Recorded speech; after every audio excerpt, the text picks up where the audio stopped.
Okay, so we all know the phrase knocking on wood, right? Well, did you know the disturbing truth behind it? If not, you're about to find out and you're never going to knock on wood again. Okay, knocking on wood is a tradition of literally touching, tapping, or knocking on wood after somebody says they're doing something or intending to do so. But realistically, knocking on wood is extremely demonic.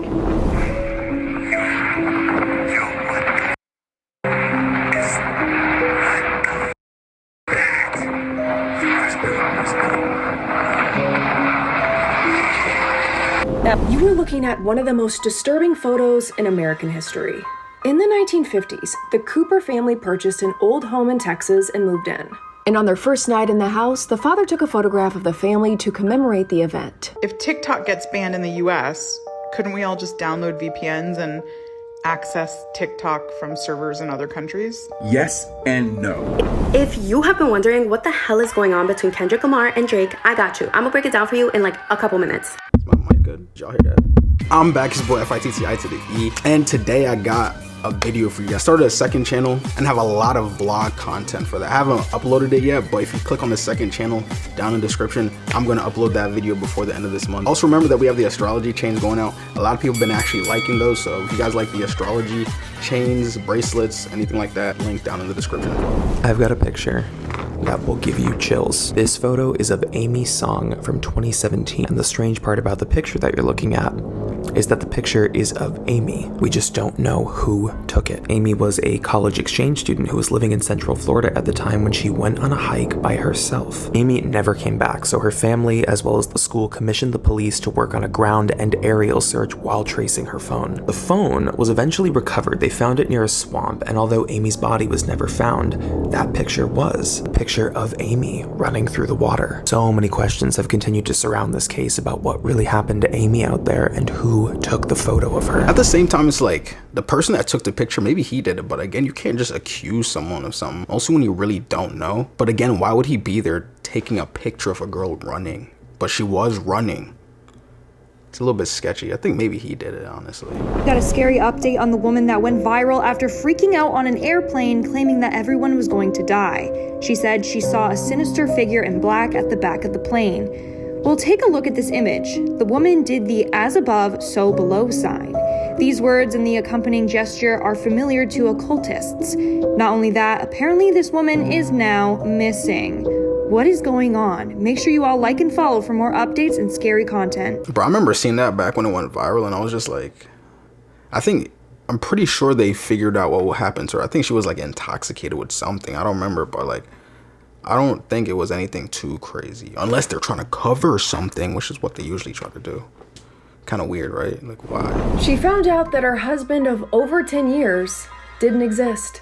In 1995, a high-earning Stanford and Harvard-educated executive named Sandra Boss set out for a clue-themed cocktail party in New York City. There she met a man who introduced himself as Clark Rockefeller. He told her he was a distant member of the infamously wealthy and powerful Rockefeller family.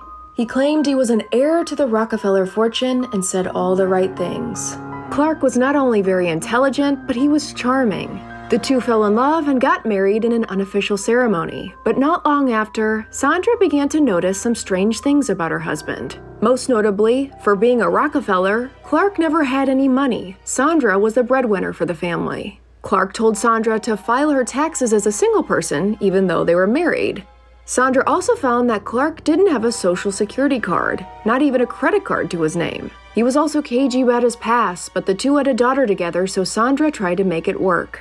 But finally, after 10 years, Sandra knew something was very wrong and hired a PI to look into her husband. And the PI found that Clark Rockefeller didn't exist. No one knew who this man was, but he was not a Rockefeller. And after Sandra divorced him, he kidnapped their daughter for a week. Their daughter was recovered safely by the FBI, and Clark Rockefeller was later identified as a German-born con man named Christian Gerhardschreider. He had been conning for 30 years and had countless identities. Christian was also wanted and later convicted for the murder of a couple in California. Sandra was married to a cold-blooded killer for over a decade, and she had no idea. And Christian has been imprisoned at San Quentin for years. This story is truly a cautionary tale. Always do your research before getting involved with someone, no matter how charming they are. This dude really conned her just to be with her. And after 10 years, that's a whole decade. 10 years. She was trying to make it work. After 10 years, she was like, nah, it's not working. 10 years is a lot of time, bro. Then he kidnapped the dog. I forgot about that. That's so weird. What would you do in this situation? Okay, so this person was in a hotel room one night with their door locked, keep in mind. And this random person was trying to break into their room using this tool that is specifically designed to break into people's rooms.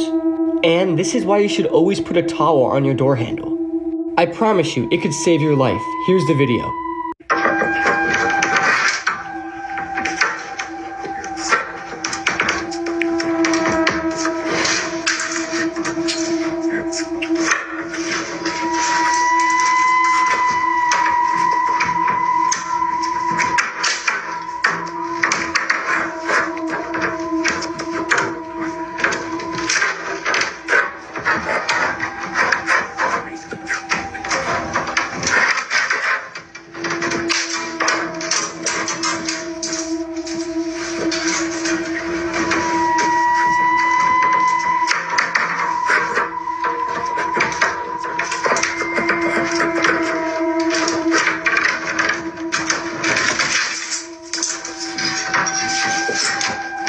I'm thinking to myself, like, what's the point of doing that, bro? Like, what's the realistic point of him just, okay, guys, I'm gonna try to break into this house or break into this hotel room? I mean, I guess there could be things in there, but it's like, bro, you're at a hotel, bro. If anything, you have a higher chance getting caught there than like a home invasion. I feel like you'd get caught at a hotel more, though.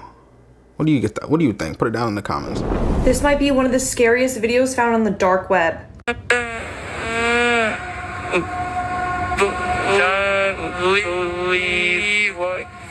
What you see,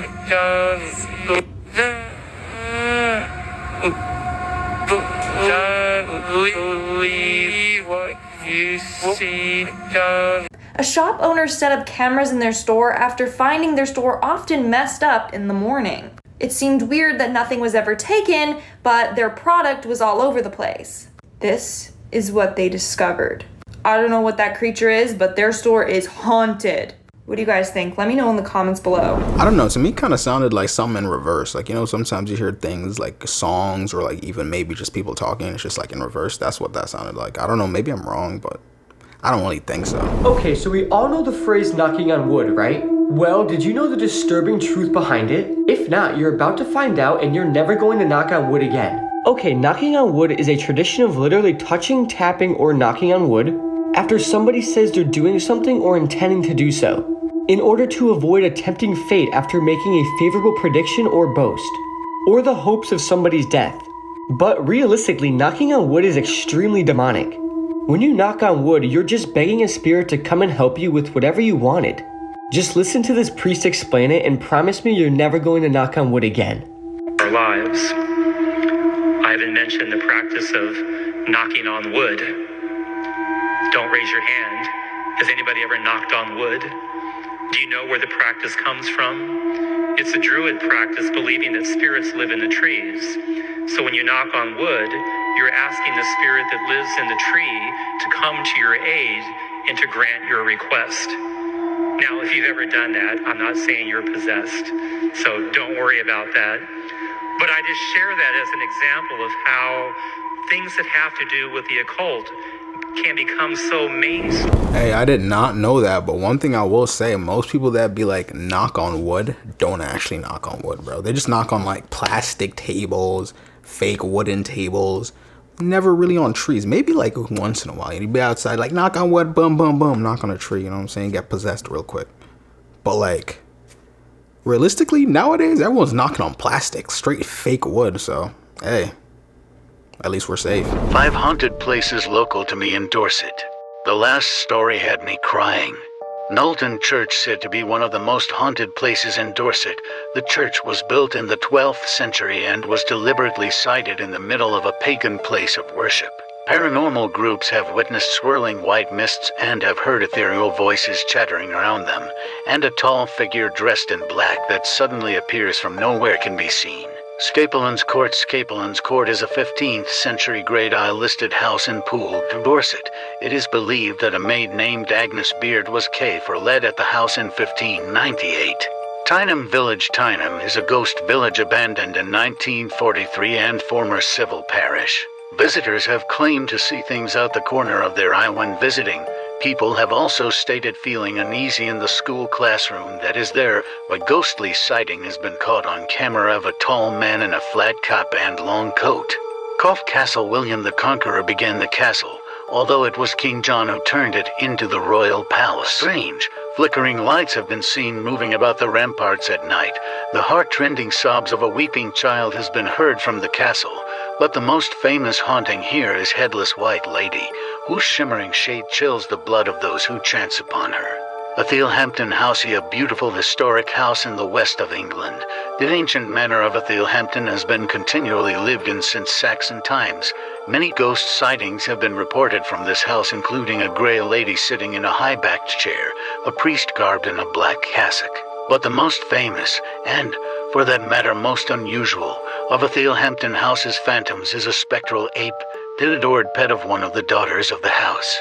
The girl was one day jilted by a feckless lover and, heartbroken, she decided to take her own life in secret chamber above the great hall, where she knew that she could do the deed uninterrupted. She failed to notice that her devoted pet ape had followed her through the hidden doorway, and when she closed the door of the secret chamber, the poor creature became trapped on the stairway where it slowly starved to die forth. The ghostly ape can be heard scratching upon the paneling, desperate for someone to release its spirit from its eternal prison. Yo, I don't know if I just wasn't listening, but what was going on? Yo, I was so lost. Yo, I was sitting there, I was like, yo, why is the AI speaking so not normal? Like, it was speaking so weird. Alleged real-life men in black caught on camera with eyewitness account. In 2008, Niagara Falls, New York, Shane Sovar, a hotel manager, and a security guard said they had seen a UFO outside the hotel window. 3 weeks after a UFO investigation team looked into the sighting, 3 witnesses reported that 3 MIB had visited the hotel and terrified the staff, looking for Sovar and the guard, who were not present at the time. The witnesses described them similarly to Hopkins' account. However, the hotel's security footage in the next clip did capture the MIB and is apparently the only known footage of a man in black sighting. There's a couple really strange looking men that were here, and they kind of freaked everybody out, and they were asking questions about you. And of course, now I'm getting a little bit nervous, and I'm like, what are you talking about? And he said, well, he goes, I don't know how to describe them except for extremely odd looking. They were the exact same height, they were wearing the exact same clothes, and they had the exact same faces, like they were twins. And he said they were wearing black suits, black trench coats, they were wearing like the old-fashioned fedora hats. They had extremely, extremely pale skin. And he said they came in and they asked for you. And I said, I'm sorry, he's actually not working today. And it seemed like they didn't believe me, so they started to walk around the hotel, and shortly after they went to the tour desk. But he goes, they freaked me out, and I really wanted to tell you that there were these weird guys in here looking for you. So, of course, now I'm a little bit skeptical and I'm a little bit freaked out all at the same time. So the first thing I do is I run into my security office and I rewound the cameras. And sure enough, here comes 2 gentlemen through the front door looking exactly how he described. Then the next day, I was talking with my tour desk, and one of them asked to talk to me. She came in my office, the same as my bellman, and she said, I heard that you heard that there were some men looking for you. And she said, they asked a few questions about you, and they said strange things that I didn't understand. And they were talking about governments and conspiracies, and none of it made any sense to me. But she goes, they were very, very scary. She said they had no eyebrows, no eyelashes, nothing. Their hair looked like they had a wig on, like it was attached to their hat, like it wasn't even real. And she said, and the scariest thing, their eyes were so big and so blue that they almost hypnotized me a little bit. And she goes, and you're going to think I'm crazy when I tell you this, but I swear they knew what I was thinking. And she started to cry, and she said one more thing before she left. She said, these men, they didn't blink. Not once did I see them blink. I'm thinking about it like, if I'm being real, if a government was supposed to make a bunch of men in black, like a bunch of people that go around doing alien stuff, wiping people's memories and stuff, why make them all look the same and make them act weird? Like, at least make them normal. Like, you know what I'm saying? If I was a men in black and I'm coming around talking like, hey, what's up, guys? No one would know. But if I'm just like, haven't seen John. You're gonna be like, yo, what the is this kid doing? Like, who is this? Like, let's be real, bro. Come on, bro. Put some more personality into the bots, America. Story that just continues to keep me up at night is what happened to the Yuba County Five. In 1978, there were 5 men that were coming from a basketball game in Chico back down to Yuba City in the middle of the night. Now, all 5 of the men suffered from mild intellectual and psychological disability. Never gonna know why they did this, but for some reason, when they were on the highway, they got off of the highway and went onto a dirt back road in the Plumas National Forest. You know, is that for whatever reason, they eventually got out of their car and started walking on foot, and they vanished. Police eventually found that car and they expected something's wrong with this. Not the case. The car had gas and it was working fine, so why did they get out of it and walk through the woods? Nobody knew what happened to them until eventually somebody stumbled into this cabin. Quick before I get into it, if you want the full episode on this, you can listen to it on Creep Time, the podcast. Inside that cabin was the body of Ted Wire, and he had lost 80 pounds. Didn't make any sense because the cabin was full of food. Eventually, they found everyone's body except for Gary Mathias. Yeah, we already know who did it. Where's Gary at, bro? Let's question Gary right now. We know Gary did it. You were looking at one of the most disturbing photos in American history. In the 1950s, the Cooper family purchased an old home in Texas and moved in. And on their first night in the house, the father took a photograph of the family to commemorate the event. The family posed at the dining room table, and everyone was happy. It was their first home, their first slice of the American dream. Weeks passed, and finally the father took the roll of film to the local pharmacy to have the pictures developed. A week later, Mr. Cooper picked up his photos, began looking through them, and was stunned. When he got to the photo he had taken of his family that first night in their new home, he saw this, a figure coming down from the ceiling, and it was not there when the father took the photo. So where had this figure come from? Was it an apparition of a deceased former tenant of the home? No one knew. Some say it's paranormal. Others argue it's just double exposure. But I ask, if it is, why is the body positioned in such an odd way? Who stands like that in a photo? No one. Or at least no one I want to know. But can you imagine going to get your film developed, excited to see these wholesome photos of your family in your new home, and you get this? And then you have to live in the home? Yeah, nah, bro. I'm not gonna lie. To me, that did not look like no one standing. Looked like someone fell through the roof. Like, what? Yo, Project Bluebeam is happening.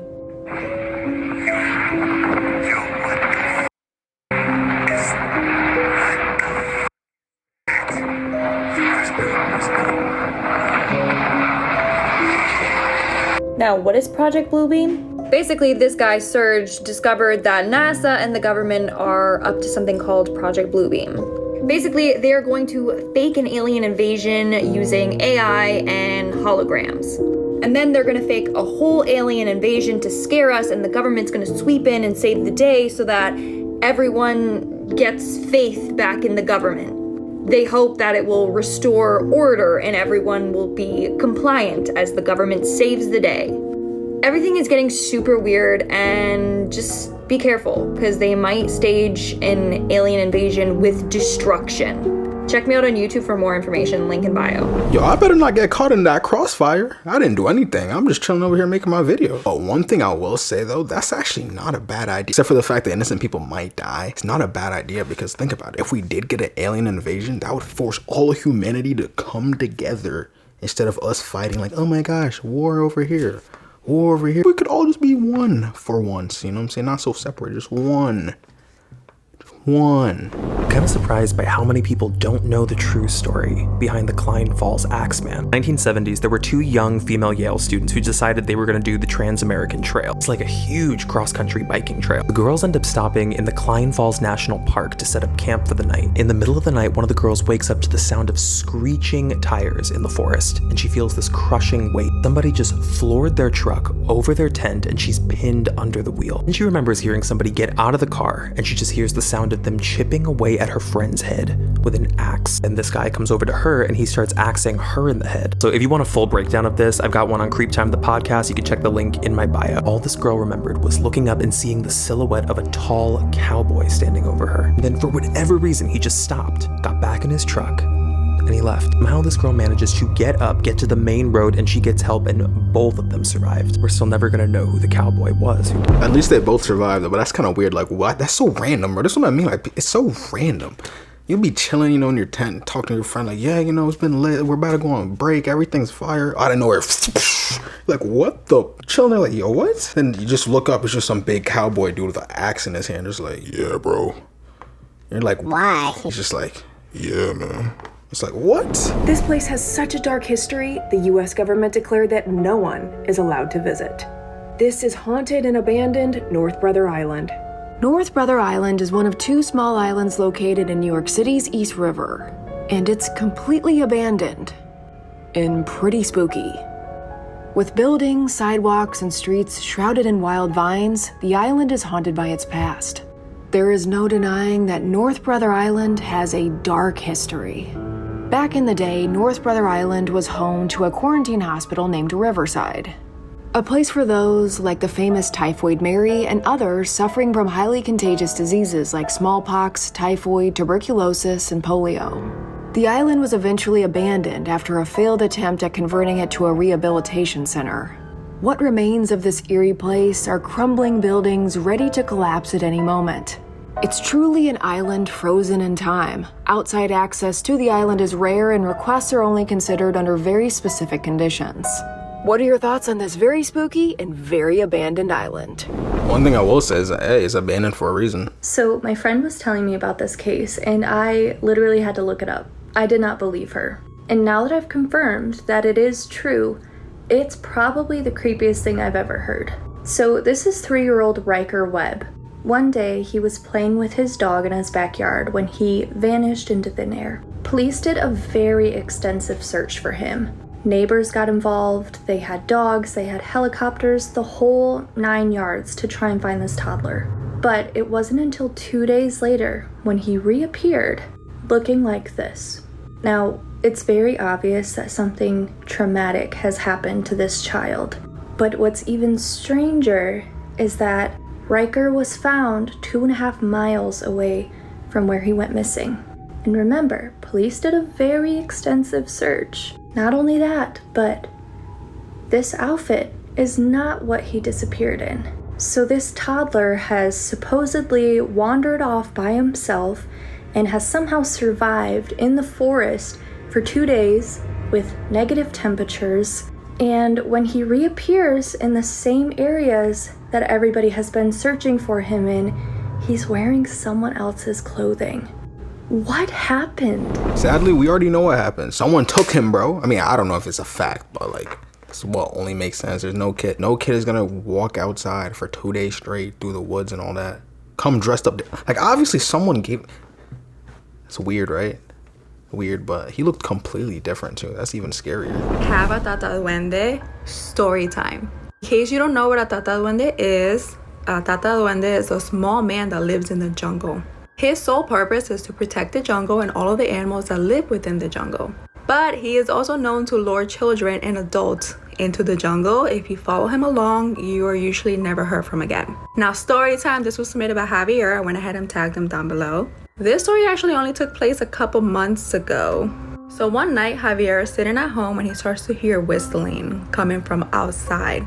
He decides to go out there and investigate, but doesn't see anything, so he goes right back into his house. As the night goes on, he's laying in bed just scrolling through TikTok when he starts to hear the whistling once again. He gathers all of the courage that he has and opens his window, but when he looks out there, he again does not see anything, so he shuts everything off and goes to bed. In the middle of the night, he ends up waking up to go get a glass of water. When he's up, he then realizes that he can now hear the whistling once again. He goes and looks out the window, but this time he sees a man, a very small man, standing there with a really big red hat and backwards feet. Javier runs, hides, and starts to pray. Soon after, he doesn't hear the whistling anymore and he figures that he's in the clear. The next day, he does some research and finds out what that thing was, and he realizes that it was a Tata Dwende. Not long after, Javier came down with a really bad fever and almost didn't live to tell this story. So if you happen to be at home and hear any whistling of any type, ignore it. Actually, what I am gonna do, if I hear the whistling, I'm gonna go exactly to the exact spot I hear it. See the person that's creating the whistle. I'm like, yo, bro, what's going on? Like, yo, bro, you want to come to the woods with me? I'm like, yeah. I'm gonna just walk into the woods with him, look at his backwards feet, you know, his hat, like, yo, this is a very trustworthy dude, yeah. Let's just walk into the woods together. I want you to look up the chakra system on your phone. It has to do with Hinduism, I believe. Eastern medicine philosophy believes in chakra system where your body has these energy flows that... So every color in the chakra system determines an energy center in our bodies that are linked to certain nerves. It starts from the root chakra, which is the red chakra, all the way at the bottom. And the top is the purple chakra, which is called the crown chakra, right? Yes, correct. Now pull up the LGBT flag. Oh, it is the same.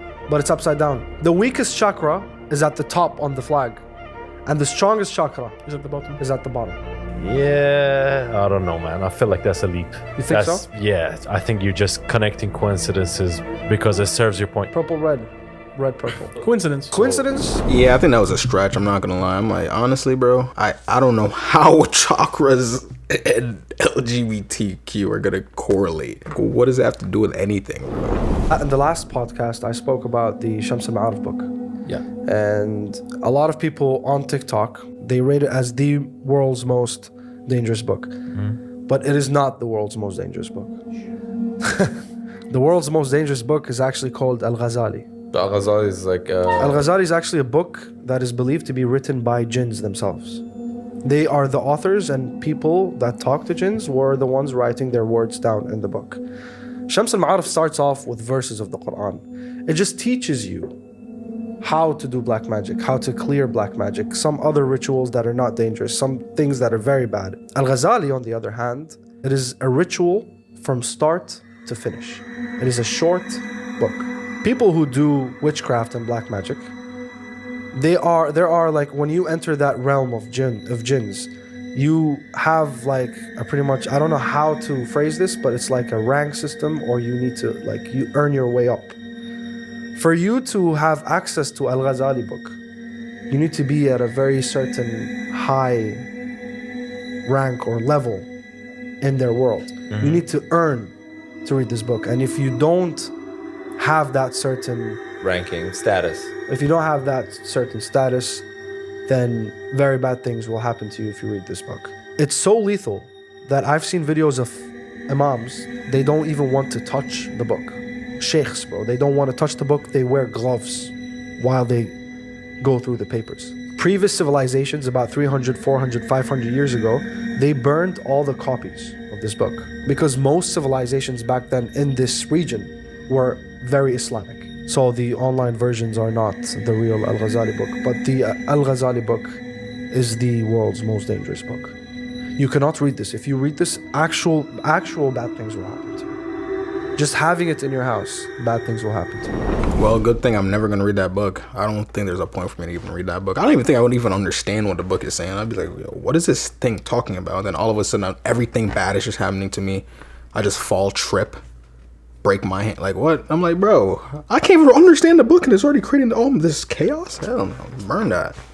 If you have been wondering what the hell is going on between Kendrick Lamar and Drake, I got you. I'm gonna break it down for you in like a couple minutes. In 2011, Drake drops his probably best album, Take Care.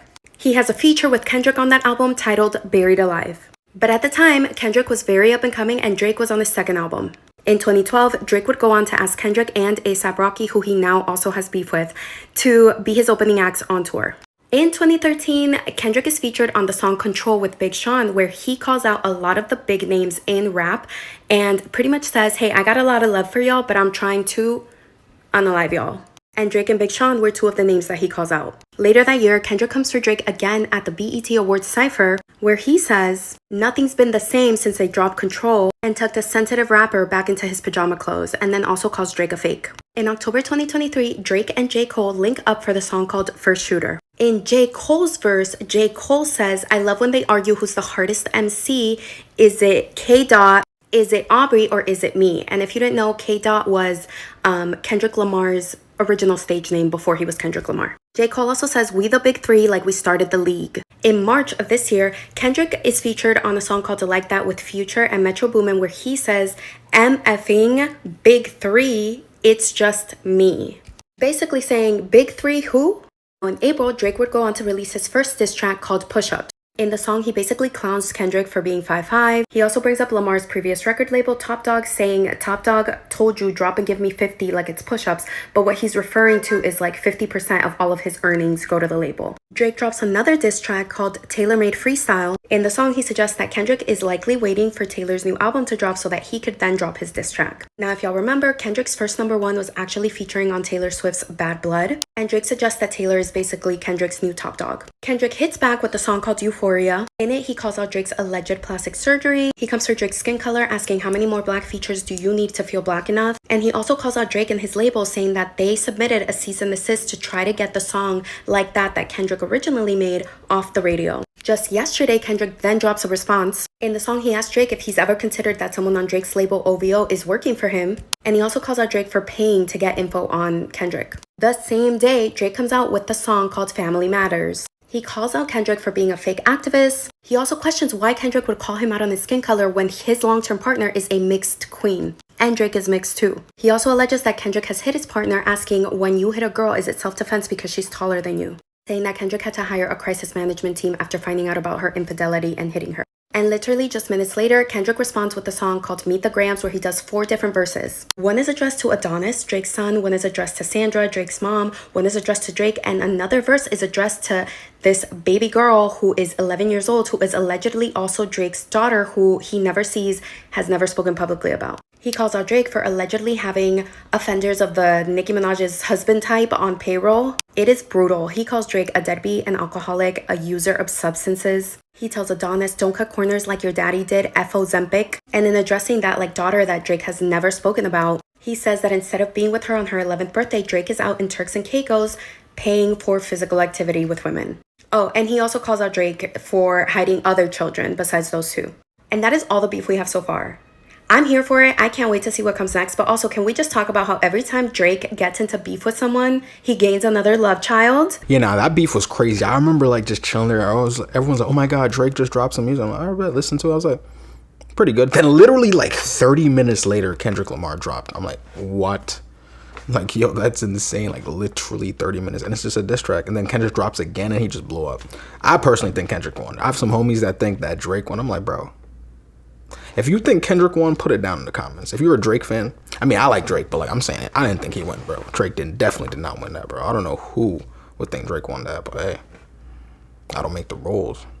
If TikTok gets banned in the US, couldn't we all just download VPNs and access TikTok from servers in other countries? Yes and no. For those of us that are technical, like myself, there will always be a way to beat the system. However, you have to understand what this bill is actually going to do. If ByteDance does not divest, or in other words, sell TikTok to an American company, it will become illegal for companies like Google or Apple to have TikTok in their app stores. This will also include companies that host their websites in America. So what about a VPN? Couldn't I just connect to a server in, say, Switzerland and then download the app? Well, that's not the way the App Store works. Both Apple and Google have technology to identify when you're trying to use a VPN to beat the system. And because hosting the software in America will become illegal, you won't be able to download the APKs here in America. Now, with all that being said, for the 90% of Americans that don't know anything about technology, a ban on TikTok is basically game over. But for the more technologically advanced, yes, there are ways around it. However, TikTok updates 3-4 times a month? So even if you were able to connect to a server and download the APK, then sideload it or just install it, you're gonna do it a lot, and it's gonna get annoying. So I wish I had better news for you, but unless you're extremely tech savvy or you wanna make a full-time job keeping your TikTok app updated on your phone. Yeah, that was a lot of question in my last video, and from a lot of people is like, hey, if TikTok gets banned, can we just get a VPN? Can we just, nah, it's over. Like once it's done, it's done. Like you can't get it back. If TikTok gets banned, man, thank you for a lot, TikTok, but hey, you know, guess it's for the better. Do you think TikTok's parent company will sell it over to a US company, or do you think that it's just gonna get banned straight out, never see TikTok ever again? Let me know your thoughts down in the comments. Photos with terrifying backstories. This photo was taken in the middle of the night from a Reddit user who swore they could hear noises coming from their kitchen. And it almost looks innocent until you zoom in. I don't like whatever was going on in there. A reminder too that if you like spooky things, you'll love my podcast. The most recent episode is all true ghost stories. This next photo was taken by a woman who was driving down an area in Connecticut that she said was haunted. She claimed she was taking a photo of one man walking, but when she looked back at the photo later, there were two. And this photo looks harmless enough until you realize that the user used to have a cat that would do this to their toilet paper rolls. But the cat had passed away months before this photo was taken, and the user lives alone. So what do you think, haunted or not? You know, I feel like the picture one could be anything. For example, like it could be a camera glitch. I know cameras could be weird sometimes with reflection and glares. So the first one could be a camera thing. The one I would say would be the most interesting one is the cat one, because toilet paper just doesn't do that on its own. I don't know if that's just me, but my toilet paper never does that. This video is going to change the way you look at the afterlife. Someone captured the moment a soul left someone's body after they died. Check it out.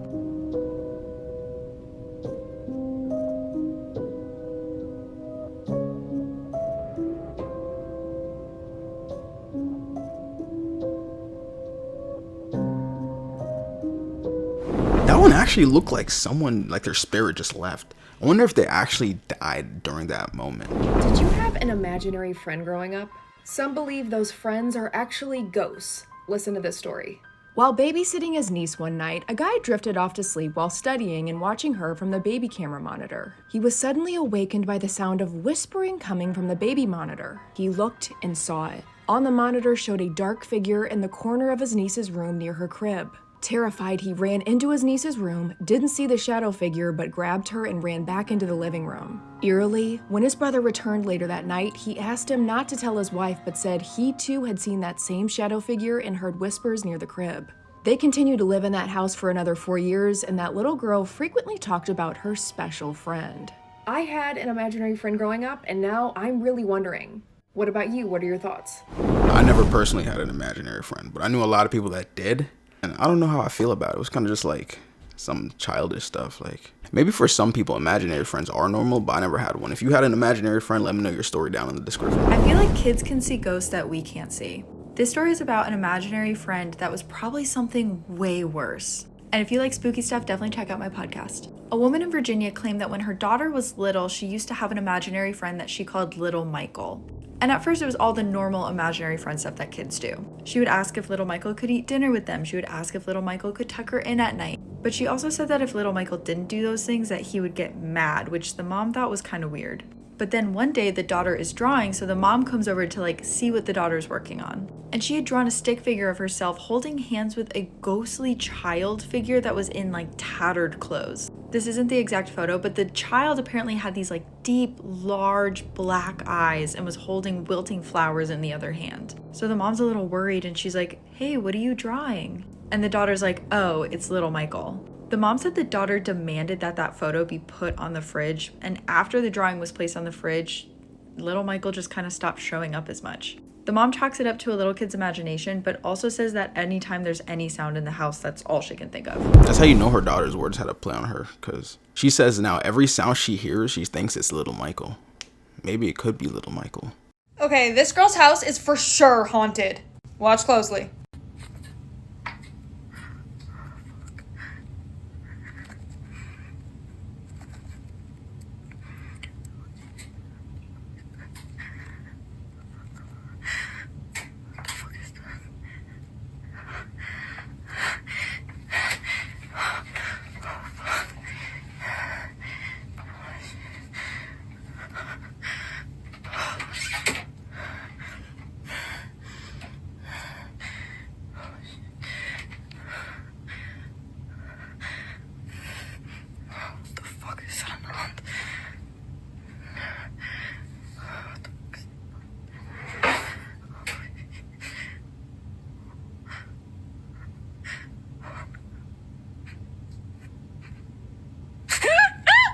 In case you missed it, some weird shadow creature just popped out.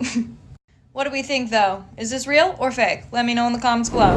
I mean, I think it could be real or fake. You know, I feel like a lot of people try to fake these videos to go viral, so you never really know. Let me know your thoughts about that in the comments. Earth's Scariest Places Part 37. You're not gonna believe what I'm about to tell you. This is Chase Vault, located on the Caribbean island of Barbados. This vault has a crazy backstory. It all started with this man, Colonel Chase. Colonel Chase's family had been buried in this vault. In 1812, when Colonel Chase opened the vault to bury another, the coffins already placed in the vault had moved, but the seal hadn't been broken. They moved on their own. The first time they didn't think anything of it, but this happened a second time in 1819. Again, the vault was opened up, and the coffins inside had been thrown around. Colonel Chase swears they were placed neatly in the crypt. It's also important to remember that there's only one entrance, and the seal was locked both times. How did the coffins move by themselves? Was it ghosts? First thing that came to my head was Jesus. Could have been Jesus. Yo, it's like the Bible story of how Jesus just removed the tombstone door. Like, yo, how the hell did he do that? This is how much of different foods you need to eat to kill you, part 1. Up first is chocolate. You would have to eat 85 chocolate bars to die from chocolate. I really don't see anybody doing this unless they're actually trying to die from chocolate. But just a heads up, don't eat 85 chocolate bars in one sitting, because you will most likely die. Next up is one of everybody's favorite fruit, which is bananas. And you would have to eat 405 bananas in one sitting to die. I don't even think monkeys can do this, nonetheless a human being, but you would die from all the potassium you're getting and just overdose on it. Next up is cigarettes. You would have to smoke 71 cigarettes in a row to die. I honestly don't even think it's possible for one person to do this in one sitting, but if you do, you will most likely die, so I recommend not to do it. I mean, I hope someone wouldn't smoke 72 cigarettes in one sitting. I mean, I don't personally know, but I've heard stories about people that can go through like a pack a day. Yeah, I don't really know about that one, but as long as it's not 72 times. Or not. Before Joey and Amy Radke moved into their Minnesota home, they were warned it was haunted. The prior tenant reported seeing shadows and felt like something was watching her as she slept at night. The couple moved in and didn't notice anything strange straight away, until one night, it started. The couple had a pet camera set up in their home, and this is the footage they captured one night.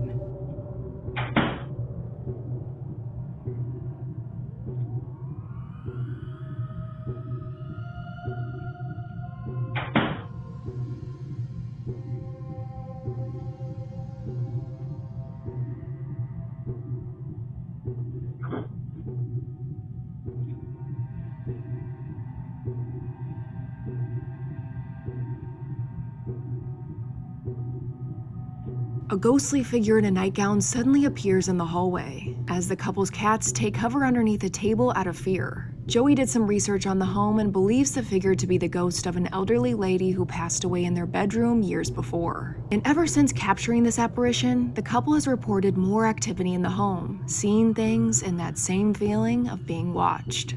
What do you think? I wonder if they ever thought about the possibility that someone might have broken into their house. I mean, I don't think someone broke in, but like, hey, it could be a possibility. The infection in The Last of Us game and show is actually based on this very real parasitic fungus that turns certain insects into zombies. And how similar the fungus is in real life to the infection in The Last of Us will freak you out. The creators of the game and the new show were inspired by zombie carpenter ants specifically. The zombies in The Last of Us go through 4 stages of infection which have parallels in nature, and here they are. In the first stage, the infected humans begin to twitch, get hyper, move at high speeds, and eventually lose the ability to speak, and this all happens in ants as well. In stage 2, the zombies have obvious fungal growth that transforms its host's physical shape and gives it a desire to seek out new hosts, which also happens in ants. In stage 3, the zombies rely on echolocation after losing their sight. In real life, zombie ants also become impaired because they start climbing towards light so that they can prepare for stage 4. In stage 4, the zombies become slow-moving bloaters that can excrete spores, which also happens in ants. Okay, so that pretty much proves that zombie apocalypse is 100% possible, because it's already pretty much happening at a smaller scale. So realistically, all the fungus just got to do is get to a bigger scale, and boom,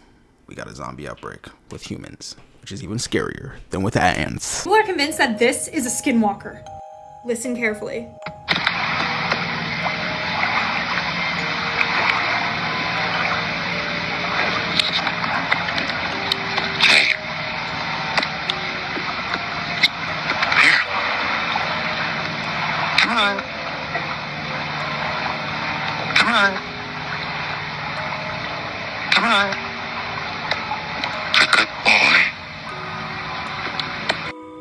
Skinwalkers have the ability to mimic the sounds of a human voice, and they have been known to portray themselves as crows.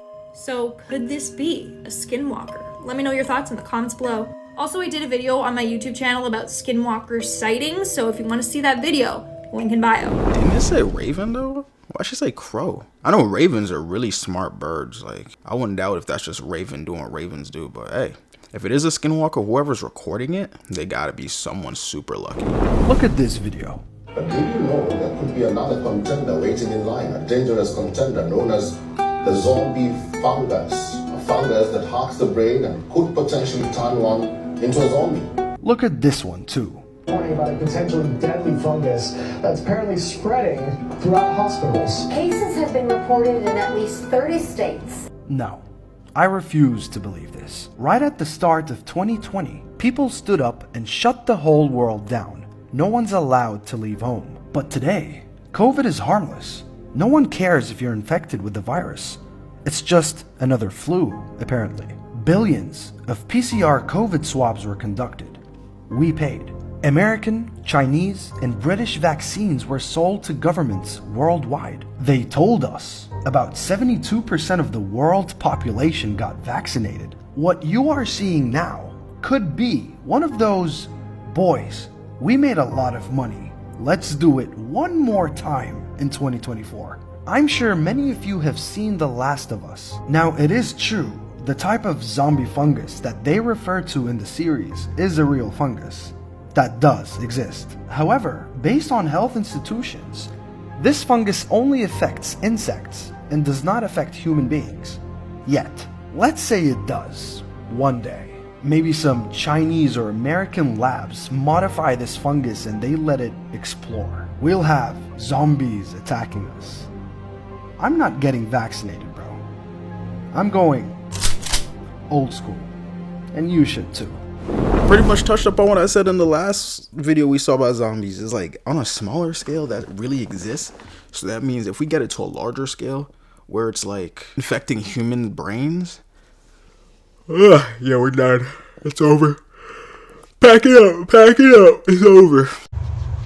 Hi, I'm Lindsay, oncology nurse. And I'm really sick and tired of people getting cancer that shouldn't be getting cancer. In lieu of that, I'm gonna give you some tips on how to avoid getting cancer. Fix your anemia. Your body fights off tiny little cancer cells all day long, every day. It can't do that without enough gas in the tank. Fix your anemia. Get the infusions, take the pills, do whatever you gotta do. Just fix the anemia. The second one, take your vitamins twice a day in half doses. Your body can only absorb so much at one time. You can pop like 10 vitamins at one time. Hardly any of them are gonna get absorbed.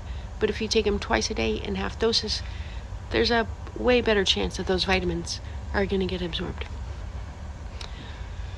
Speaking of vitamins, most of your vitamins should come from food. And that food should look like it could actually grow in nature. I personally have never seen an apple the size of a softball, just perfect and shiny and juicy and red on a tree, like just like a natural orchard. No, they're very small, and that's the way that they're supposed to be before we were injected them with all these things. So your food should look like it was meant to look like, you know? A way that I have found to do that for my family, obviously do whatever you want or can for your family. We shop at Aldi. They're a German grocery store. They have a lot more stricter rules about their food and what can go in and on it.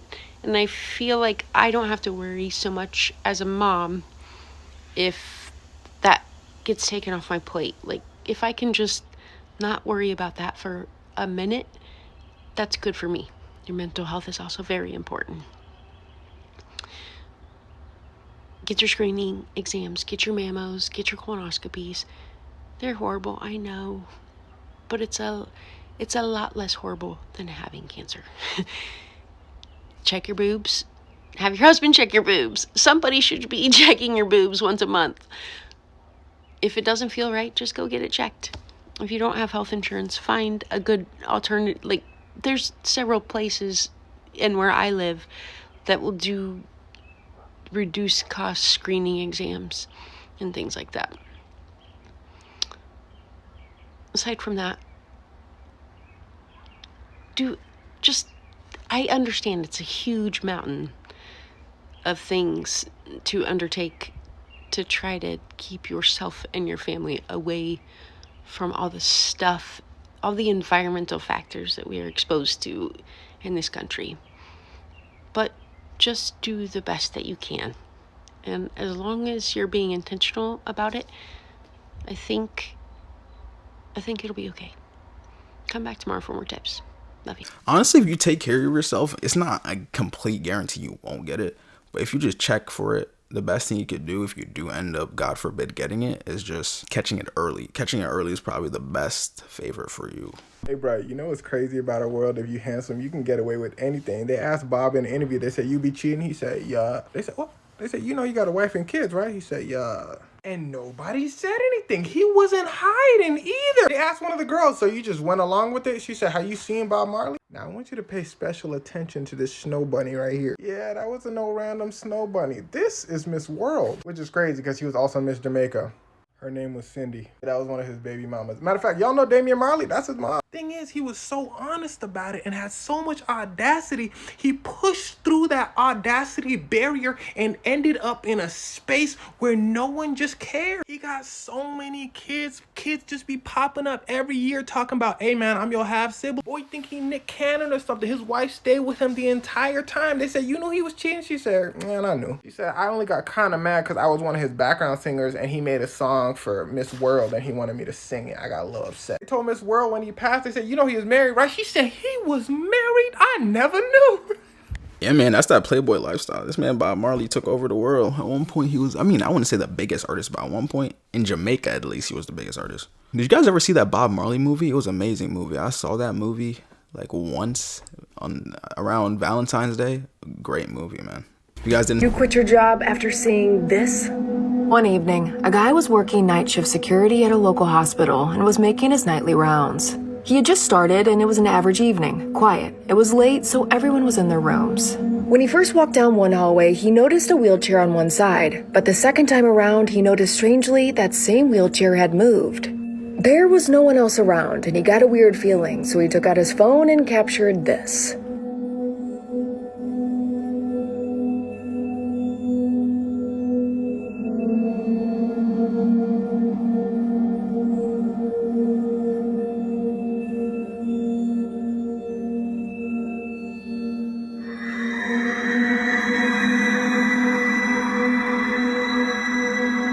He said he had never experienced anything paranormal like this in his life. How the chair was moving on its own remains a mystery. So what do you think, paranormal, or was someone just messing with them? In either way, would you stay on the job? Yeah, I don't know. That video is a little bit weird because it's like, why did he turn the camera to the right real quick and then turn it back? And as soon as he turned it back, the chair moved. And why are you just recording the chair? Does anyone else remember when I posted this Zillow listing of the missile silo? It got over 6 million views and it's back. It's for sale again, but this time it's been renovated. I mean, look at that living space. I feel like this part is still mostly the same, but they really outdid themselves. The kitchen kind of makes up for the fact that you're living in a missile silo with no windows. Now this is giving barbarian. But, you know, nice little bathroom. Again, I think this is the same for the most part. Reminds me of the set of Stranger Things. But it gets better, because then they have this. This is like, it's like a pool, but it kind of reminds me of that scene from the movie A Cure for Wellness. If you've seen the movie, you probably know what I'm talking about. But now that it's all said and done, my question is, would you buy this house for $750,000? Personally, I would definitely not buy the house for $750. Even if I had $750, I feel like most of it was still in construction, but the parts that were actually done looked really nice. I'm not gonna lie. Let's talk about the haunted Snow White statue. This was highly requested, so let's talk about it. Now make sure you stay till the end because I have 2 creepy videos to show you, okay? Just letting you know. So user Alan Mora posted this video on June 3rd. The video went viral with about 8 million views. Now in the video, he says that he's walking in El Reino Mágico in Veracruz. And then this happens. Ese no es el velador, güey. Güey, no es el velador. No. No, aguanta. Deja que mi cámara enfoque bien, Deja que mi cámara enfoque bien, güey. Eso no es el velador. No digas perras mamadas, güey. Mire. No digas mamadas, güey. Yo la vi moverse, güey. No. Pretty creepy stuff, but I have something creepier. So in the early 2000s, my favorite Mexican paranormal show actually covered that same Blancanieves statue. And in the video, she blinks.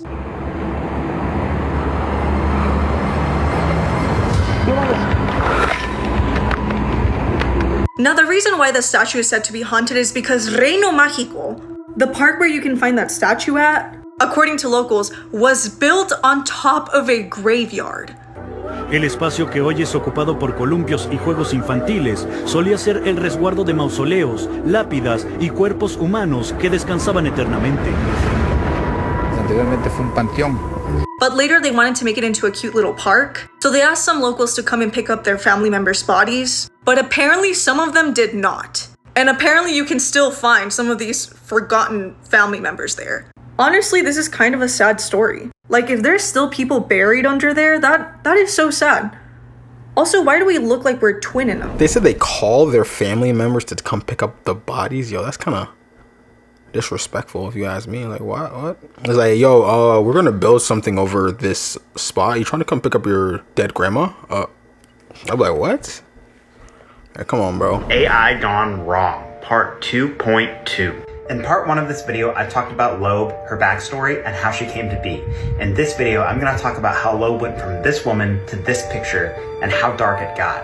She wanted to know if you combined another photo prompt with a prompt of Loeb, what would happen. Super Composite's friend actually generated this tunnel photo, and she wanted to know if Loeb combined with this tunnel photo would create something completely new. For reasons unknown, when she tried to combine her friend's image with Loeb, it created this image. Over the next few days, she continued to experiment with Loeb, and the results are terrifying. For some reason, the AI associates Loeb with death, despair, children, pain, and gore. I'm gonna put a couple images on the screen and I'll let you see for yourself. I'm gonna keep some of the more gory ones off because I don't feel comfortable sharing them on TikTok. But if you wanna see all of them, you can look on Super Composite's Twitter. They're all there. The crazy part about it is the more she tried to get rid of Loeb from these photos, the more intense the photos became. That leaves us all with just one question. How did this come from this? What do you think? Leave a comment. Follow for more creepy shit. If I'm being honest, it's probably just a really haunted picture. It's crazy that even the simplest things combined with that haunted ass picture made something even more haunting. Like something simple. Probably me in this frame right now combined with Loeb would make something insane. Investigators found That's strange. People like that are always strange. Kind of makes you question, like, what's the point? You know, like, what was the point of doing that to those people? I'm thinking maybe those were ex-girlfriends that he had or anything like that. But she literally said that all these happened when his wife is out of town. Like, he literally has someone and he's still stalking girls and shit. Like, that's weird. Disturbing Unsolved Mysteries episode 4. Now, a woman's body is found in a hotel water tank weeks after she vanishes. So what made her death so bizarre and terrifying? Now, in February of 2013 at the Cecil Hotel in LA, guests complained of foul taste of water. Well, maintenance found the decomposing body of 21-year-old Canadian student Alicia Lam in a rooftop water tank. She'd been missing for weeks since checking in. Her death was ruled accidental, but autopsy results were inconclusive, and elevator footage from right before she disappeared shows Lam acting paranoid, hiding in the corner, pressing multiple buttons but failing to leave. Some believe that she was having a bipolar episode, while others insist that someone killed her. We may never fully understand what happened to Alicia Lam at the infamous haunted Cecil Hotel that night. But if you think that's bizarre, wait until you hear about that unidentified woman found burnt to death in Norway. The coded diaries and the fake IDs found reveal a sinister mystery. Don't miss this haunting cold case next. You know, I don't really know too much about bipolar disorder, so I can't speak on that. But, like, if someone's having a bipolar disorder, would they just really run away and, like, die in a water well place? I don't know. That one seemed a little bit too, like, seemed Seemed like someone was the cause of that or something was happening. I'm not too sure. If you guys know, put it down in the comments. So a lot of people know the movie, The Texas Chainsaw Massacre. Most people know him as like he's this slasher with a chainsaw, this big like dumb dude, but he's super strong, and that most people know him as, right? What most people don't know, it is actually based off of a real story. This guy named Ed Gein, right? Ed Gein was born in Wisconsin, and he grew up and he was super isolated, like always by himself. People described him as like a weird dude. Like he was very, always like by himself. Ed Gein started grave robbing. He used their skin for like stuff around the house. He'd use their bones as like utensils, and he has been confirmed to have killed at least 2 people. But they think it's upwards of 10. But they just can't prove it because it was so long ago. But yeah, so he was arrested, and the scariest part about it though, he did not serve 1 single day in jail. Not 1 single day. They let him out? No, so he was found innocent by way of insanity, and he was sent to a psychiatric ward where he lived out the rest. I don't think people understand. I've heard that it's actually way better to go to jail than like an asylum or a psychiatric ward. I know a lot of people like to beg insanity so that they won't get found guilty, but I don't think you want to go to an asylum. Those insane asylums are definitely worse than prison. A group of tourists went missing yesterday on their way to go see the Titanic wreckage, and it's being reported now that a search and rescue mission is underway. So this company called Ocean Gate, which is based in Washington, operates these vessels that can take groups of up to 6 tourists to go see the Titanic. A ticket goes for $250,000, and the whole voyage takes about 8 days. The trip starts off the coast of Canada and then goes 380 miles to the site and then 2.3 miles below the ocean to the wreckage. Sunday morning, a vessel doing this trip lost contact with the control room an hour and 45 minutes into its dive. The vessels have 96 hours of battery power essentially to keep people alive, but they're saying now that there's only 72 hours left in that battery. They're also now saying that this exact thing happened last summer, but the vessel was only out of contact with the control room for 3 hours. And this one has been radio silent for over 24. But look, a correspondent for CBS said in an article that all these submersives have been kind of janky. So much so that the vessels rarely make it to the Titanic despite being $250,000 per ticket. Yeah, $250,000 for tickets like that is insane. And think about it, all those people, not all of everyone, but like those people that went viral for dying that, really paid a lot of money just for a death wish. Can dogs see ghosts and other paranormal entities? Watch this video and tell me what this dog saw.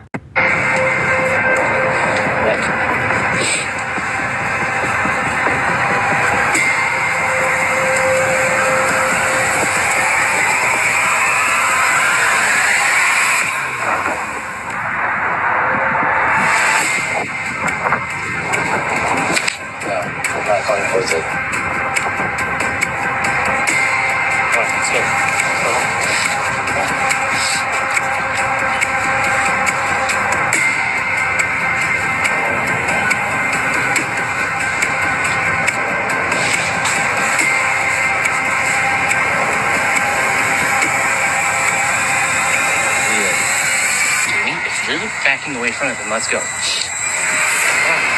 Let's go. Let's go. What are you doing?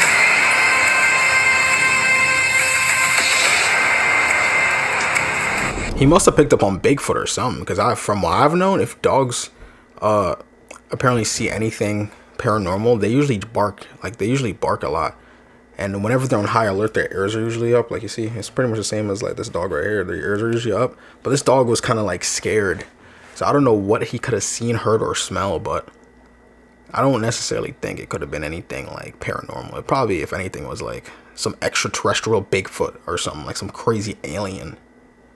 Right? Like, the second you look at the photo, you already know that there's something wrong with this. This is a photo that is known to cause what is referred to as the Mundy effect. But really quick before we jump in, a huge thank you to the sponsor of today's video, Picnic. This is your go-to app if you want to dive into communities and feeds with like-minded interests like true crime. I've got the link up in my bio, so make sure you download Picnic today. Now this photo, this was traced back to an inmate's booking photo. No idea who it is. It's an unknown person, but it's estimated this is around like the early to mid 2000s. The longer you look at at this picture, you're probably starting to feel the effect. What's discovered is that after this picture made its way off of databases through emails and eventually onto the internet, it had a consistent and profound effect on people. Those who looked at it realized that the longer they stared, they became unwell physically, mentally, they had increased levels of anxiety. Although it's been studied and they've coined this the Monday effect, it's not really known why this picture has that effect. He was not lying. I was looking at that thing for like the whole duration of it. I was like, let me just stare at this dude for like as long as the video lasts.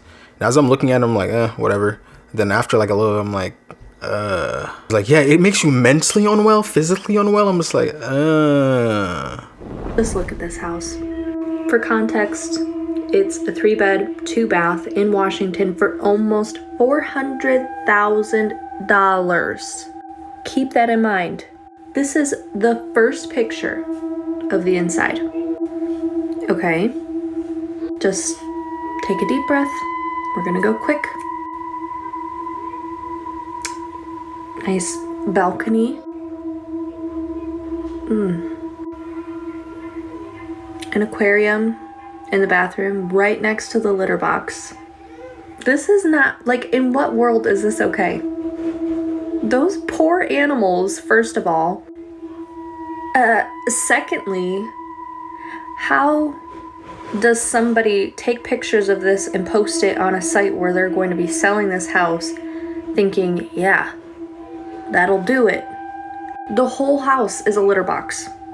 The whole thing. yeah, nah, that was odd. Like, how you really gonna try to sell a house, but yet leave all that there? It looks like someone was still living in the house and they're trying to sell the house that someone was still at least clean up, bro. Like, at least do the bare minimum. These are Mandela effects that will make you question everything you know. I asked people if they remember these robber emojis. More than 90% of people said yes, and some said they have used it. But the truth is, these emojis never existed, and here are a few more. Looney Tunes, the cartoons many of us have seen, wasn't actually spelled like this. This is how it's actually spelled. We all remember Pikachu having a black stripe on his tail, but he never actually had one. Monopoly, the board game all of us have played. We know that the Monopoly man always had a monocle, but in fact, he didn't. He never had one. And finally, the song we've all heard, We Are the Champions. For some reason, we all thought that the song ends with the lyrics, We are the champions of the world. But these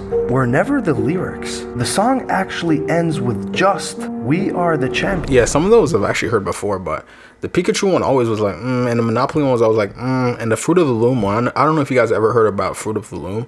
I'm about to put up the pictures right now. But those also have me like, because it's like Fruit of the Loom having a little loom thing. Whatever that's called, a basket. If you know any Mandela effects, put it down in the comments. These are videos humans were never meant to see, part 17. Okay, so we all know how disturbing and weird North Korea is. But have you ever seen everyday life in North Korea? If not, the video I'm about to show you shows North Korea during the day, and it's completely empty and there's just something weird about it. I would never want to live here.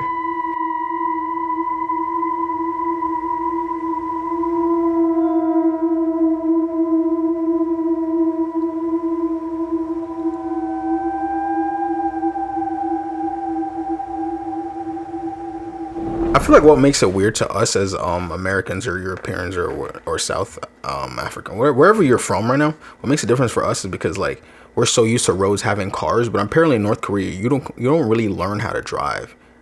Driving are for like the elite officials. Like North Korea, most of them just bike and walk everywhere. So all of us have seen this robber emoji, right? You must have seen it at least one time, or used it at least one time. Maybe it looked something a little different. Maybe it looked something like this, or maybe something like this. But you see, this emoji never existed. Millions of people swear that they have seen this emoji before. This topic caused so much fuss online that Apple themselves spoke up and they claimed that they never had this emoji before. Maybe the conspiracy theories about the Mandela effect aren't conspiracy theories after all. There have been people that tested this theory. They had iPads, the oldest models, the ones that run on iOS 5. The robber emoji was never there. But the question is, Where the hell did we see this before? Pretty much just like what that other guy was talking about. Just, it's kind of weird because I feel like I've seen the robber emoji, but at the same time, it's like, not too sure. Have you ever seen the robber emoji? Put it down in the comments. The most disturbing thing ever recorded. The following footage you are going to see is 100% real. I was scrolling on Twitter and I found a thread about The Exorcist. While filming The Exorcist, Linda Blair, the main character, was rigged to a mechanical bed that shook her so violently she fractured her spine. The most disturbing part was the final scene used in the film was her actually screaming in pain.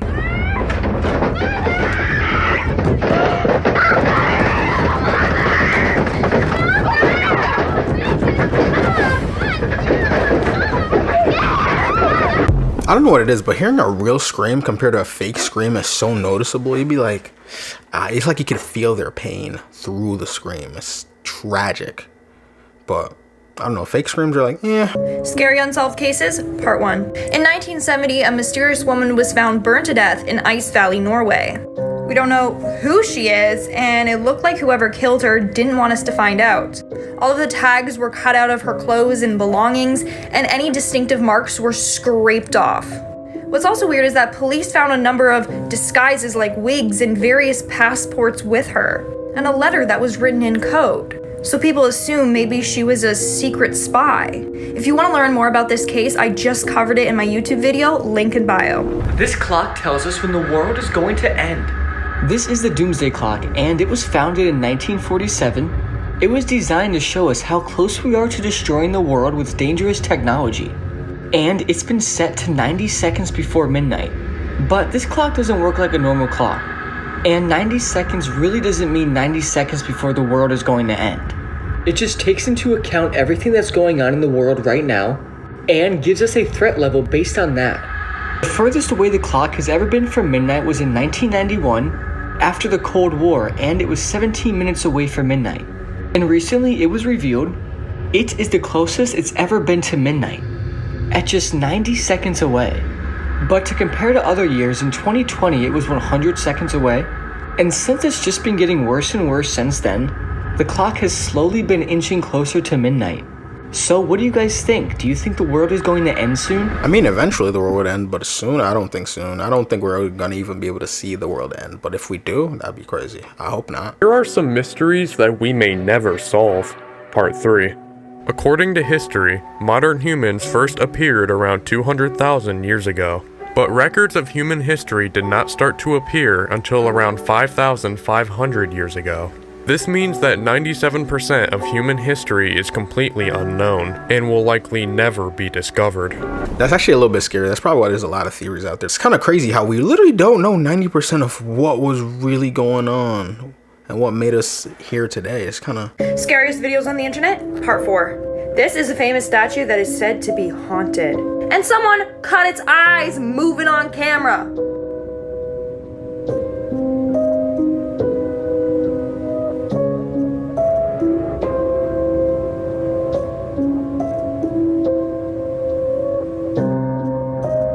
What in the night of the museum is this? I feel like we see a lot of statues moving their eyes lately. Like, what's going on with these statues, bro? How do they even move that? They don't even have eyelids. But anyways, if you guys like the video, please like the video. Let's try to get to 500 likes this video. This is why camping can be horrifying. In 2021, a woman was camping with her husband and family in a small remote lake in New Mexico. There was about 10 people in their group and another group of 6 people on the next campsite. It was nighttime and both groups were doing typical activities, making s'mores, having a few drinks, and telling stories. When suddenly they all heard what sounded like a little girl yelling out for help. Neither group had children with them, but they were all positive they heard a little girl, so they decided to search the area they heard the noise come from together. There was a field behind their campsite, and they all saw a very tall, pure white figure standing maybe 100 feet away from them in the field, making the noises. They made their way closer to investigate, but whatever it was they saw started backing off as they got closer and disappeared into the trees. All night they continued to hear the little girl calling out for help as they tried to sleep. If I'm being honest, the one thing I'm scared of more than ghosts on a camping trip or anything outdoors is ticks. Yo, if you get a deer tick and get Lyme disease, I mean, I've never had it. I know some people that do have it. They tell me it's not that bad, but it's something that I personally wouldn't want to get. If you have Lyme disease, let me know your story down in the comments. Noah's Ark has actually been found. Even though a massive flood had proven to engulf Earth at one time, Skeptics believe that Noah's Ark never happened, due to the fact that it was impossible for an ark of that size to disappear without a trace. However, in recent times, archaeologists have found a giant boat shape on Mount Ararat, measuring 515 feet, which translates to 300 cubits long. You might be thinking that those measurements have no meaning at all, but it says in the Bible that God told Noah to build an ark that was 300 cubits long. So is this just a big coincidence, or do you think Noah's Ark has actually been found? That'd be one big boat. Honestly, I'd be very, very interested to see how Noah would build that ark back in those days, because nowadays, even building a ship of that magnitude that could survive all the wild ocean currents and all that is still kind of hard for us.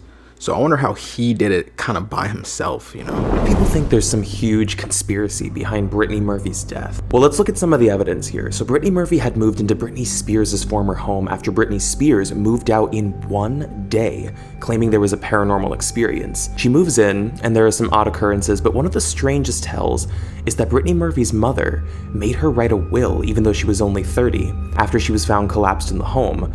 Eventually, an autopsy was done where they found rat poison in her hair follicles, which was never explained. There's only one explanation for that. She got poison, or she just likes eating rat poison. And I guarantee you it's definitely not the second option. Various Campfire Stories Part 1. A girl and her boyfriend are driving at night down an isolated country road. Eventually, they lost their way and found themselves driving through a densely wooded area that neither of them recognized. Suddenly, the car started sputtering, and the boyfriend looked at the gauge and realized they had ran out of gas. No matter how many times he turned the key, the engine just wouldn't start. The girlfriend began to panic because it was after midnight, they were stuck in the middle of nowhere, and they had no way to get home. The boyfriend got out of the car and took a look around. They were in a secluded area, and all he could see for miles was trees. There seemed to be no houses nearby, and they were completely alone. The girlfriend was scared and kept asking the boyfriend what they were going to do. He told her that he would have to walk back to the main road to get help. The boyfriend could see the fear in his girlfriend's face, so he told her not to worry and that he'd be back as soon as he could. Before leaving, he told her to stay in the car, roll up all of the windows, and lock the doors. And then he set out on foot. The girl watched as her boyfriend got further and further away before finally disappearing into the darkness. Hours passed and the girl sat shivering in the car, fearful of every shadow she saw and every sound that she heard. She began to feel like her boyfriend was never coming back. Suddenly, she heard a loud tapping noise on the roof of the car. She began to panic but was too terrified to get out and investigate. She kept trying to peek out the windows, but it was too dark to see anything. The tapping noise seemed to go on and on before she then started to hear a scratching noise too. The girl was scared to death, but there was nothing she could do. She was forced to remain huddled in the car all night long listening to these unexplained noises when finally she sees headlights coming through the trees. Then she hears a voice shouting, "This is the police, is there anyone in the car?" The girlfriend sighed with relief and says, "It's just me, my boyfriend left me here and hasn't come back yet."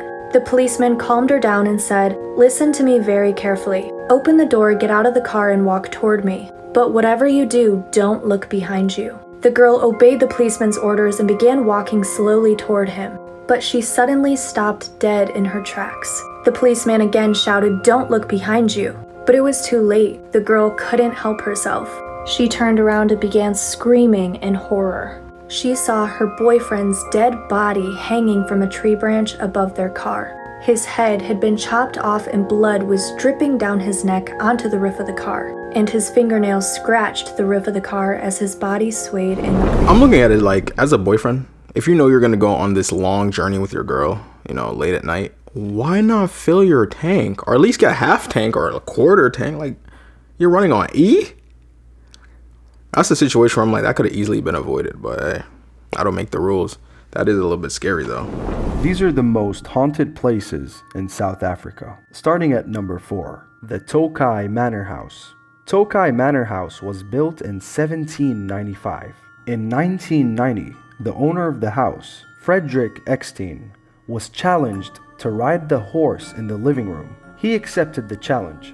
While doing the challenge, the horse collapsed down the balcony, and both the horse and the young man did not survive this strange event. To this day, people who visited the house report that there are strange noises of laughter echoing in the manor. There have also been unrealistic images of a man riding on a horseback galloping around the residence. Number 3.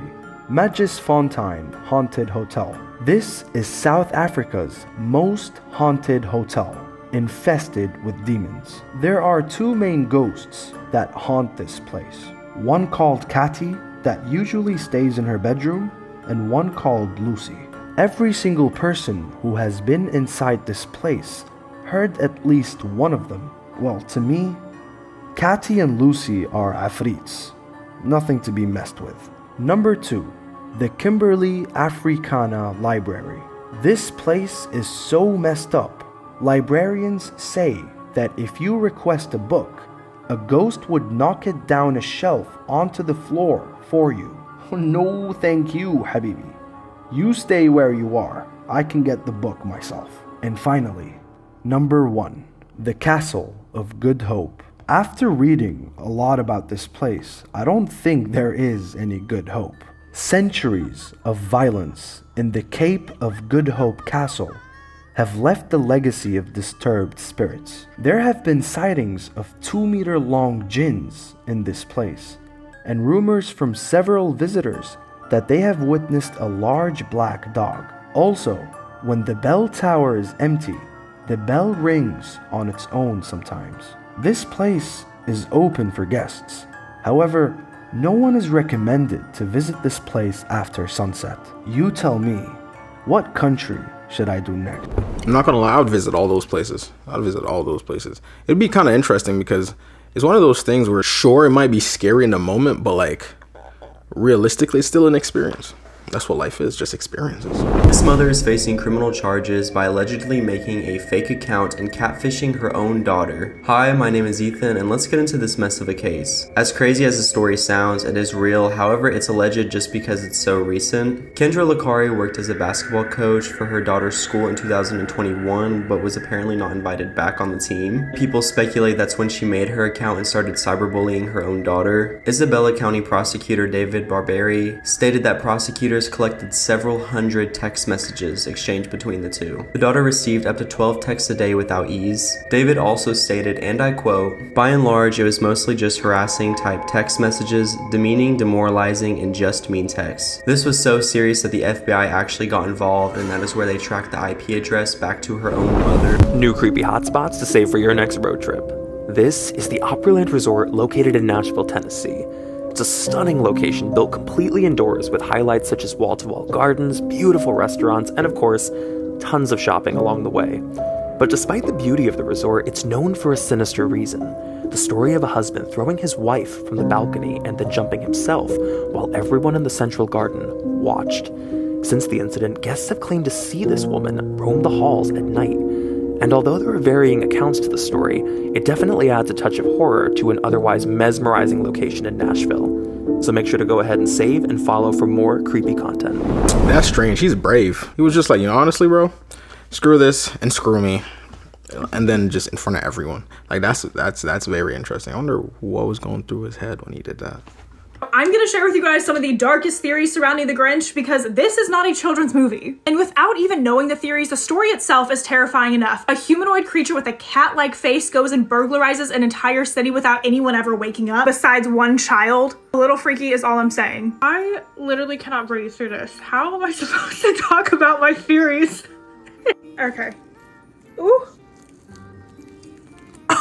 Anyways, one of the darkest theories literally states that he's not just trying to take away Christmas from the Who's, but he's actually trying to wipe them all out. You might be like, Liz, that's crazy. How does that even make sense? But literally, this one is the prequel for this one. One of the Grinch's main concerns is the movie, and why he's so annoyed with Christmas is all the quote noise, noise, noise. And he's right, they are making a ton of noise with some really elaborate instruments. So what was the point of even designing these? Was it maybe because years ago they had to generate a lot of noise in order to stop themselves from being boiled alive? And now yearly, as a survival technique, they have to bring these bad boys out. Because both of these places are Whoville. So that means at the very end of the movie, when they're all sitting there singing around the tree, holding hands, they're doing that so they can save their lives. And now you might be thinking, okay, well, that's pretty bad, but at least the theories can't get any worse than that, right? Well, you're wrong, and there might just be cannibalism involved in The Grinch. Part 2 to my theories behind this horrifying movie, The Grinch Who Stole Christmas. So for those of you who thought they didn't hear me correctly in the last one, yes, the next theory is cannibalism. At the end of the movie, whenever the Grinch heart grows 3 sizes, it's said that he joins in on the Christmas festivities, even cutting the roast beast.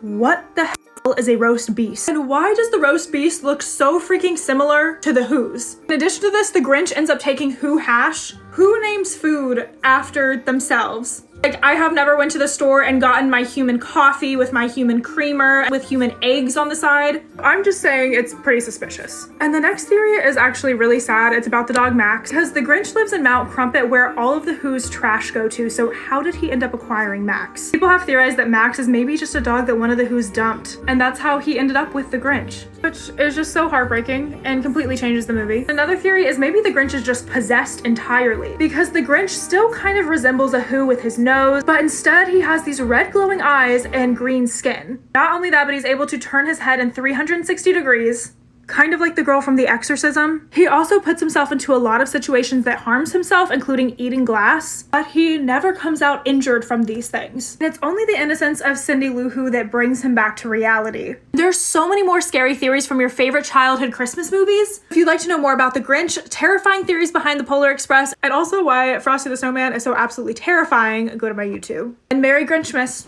I did not know that about the Grinch. Now I'm just looking at the Grinch like, what? He was on that timing like that? Why does he eat glass? I mean, I don't know, bro.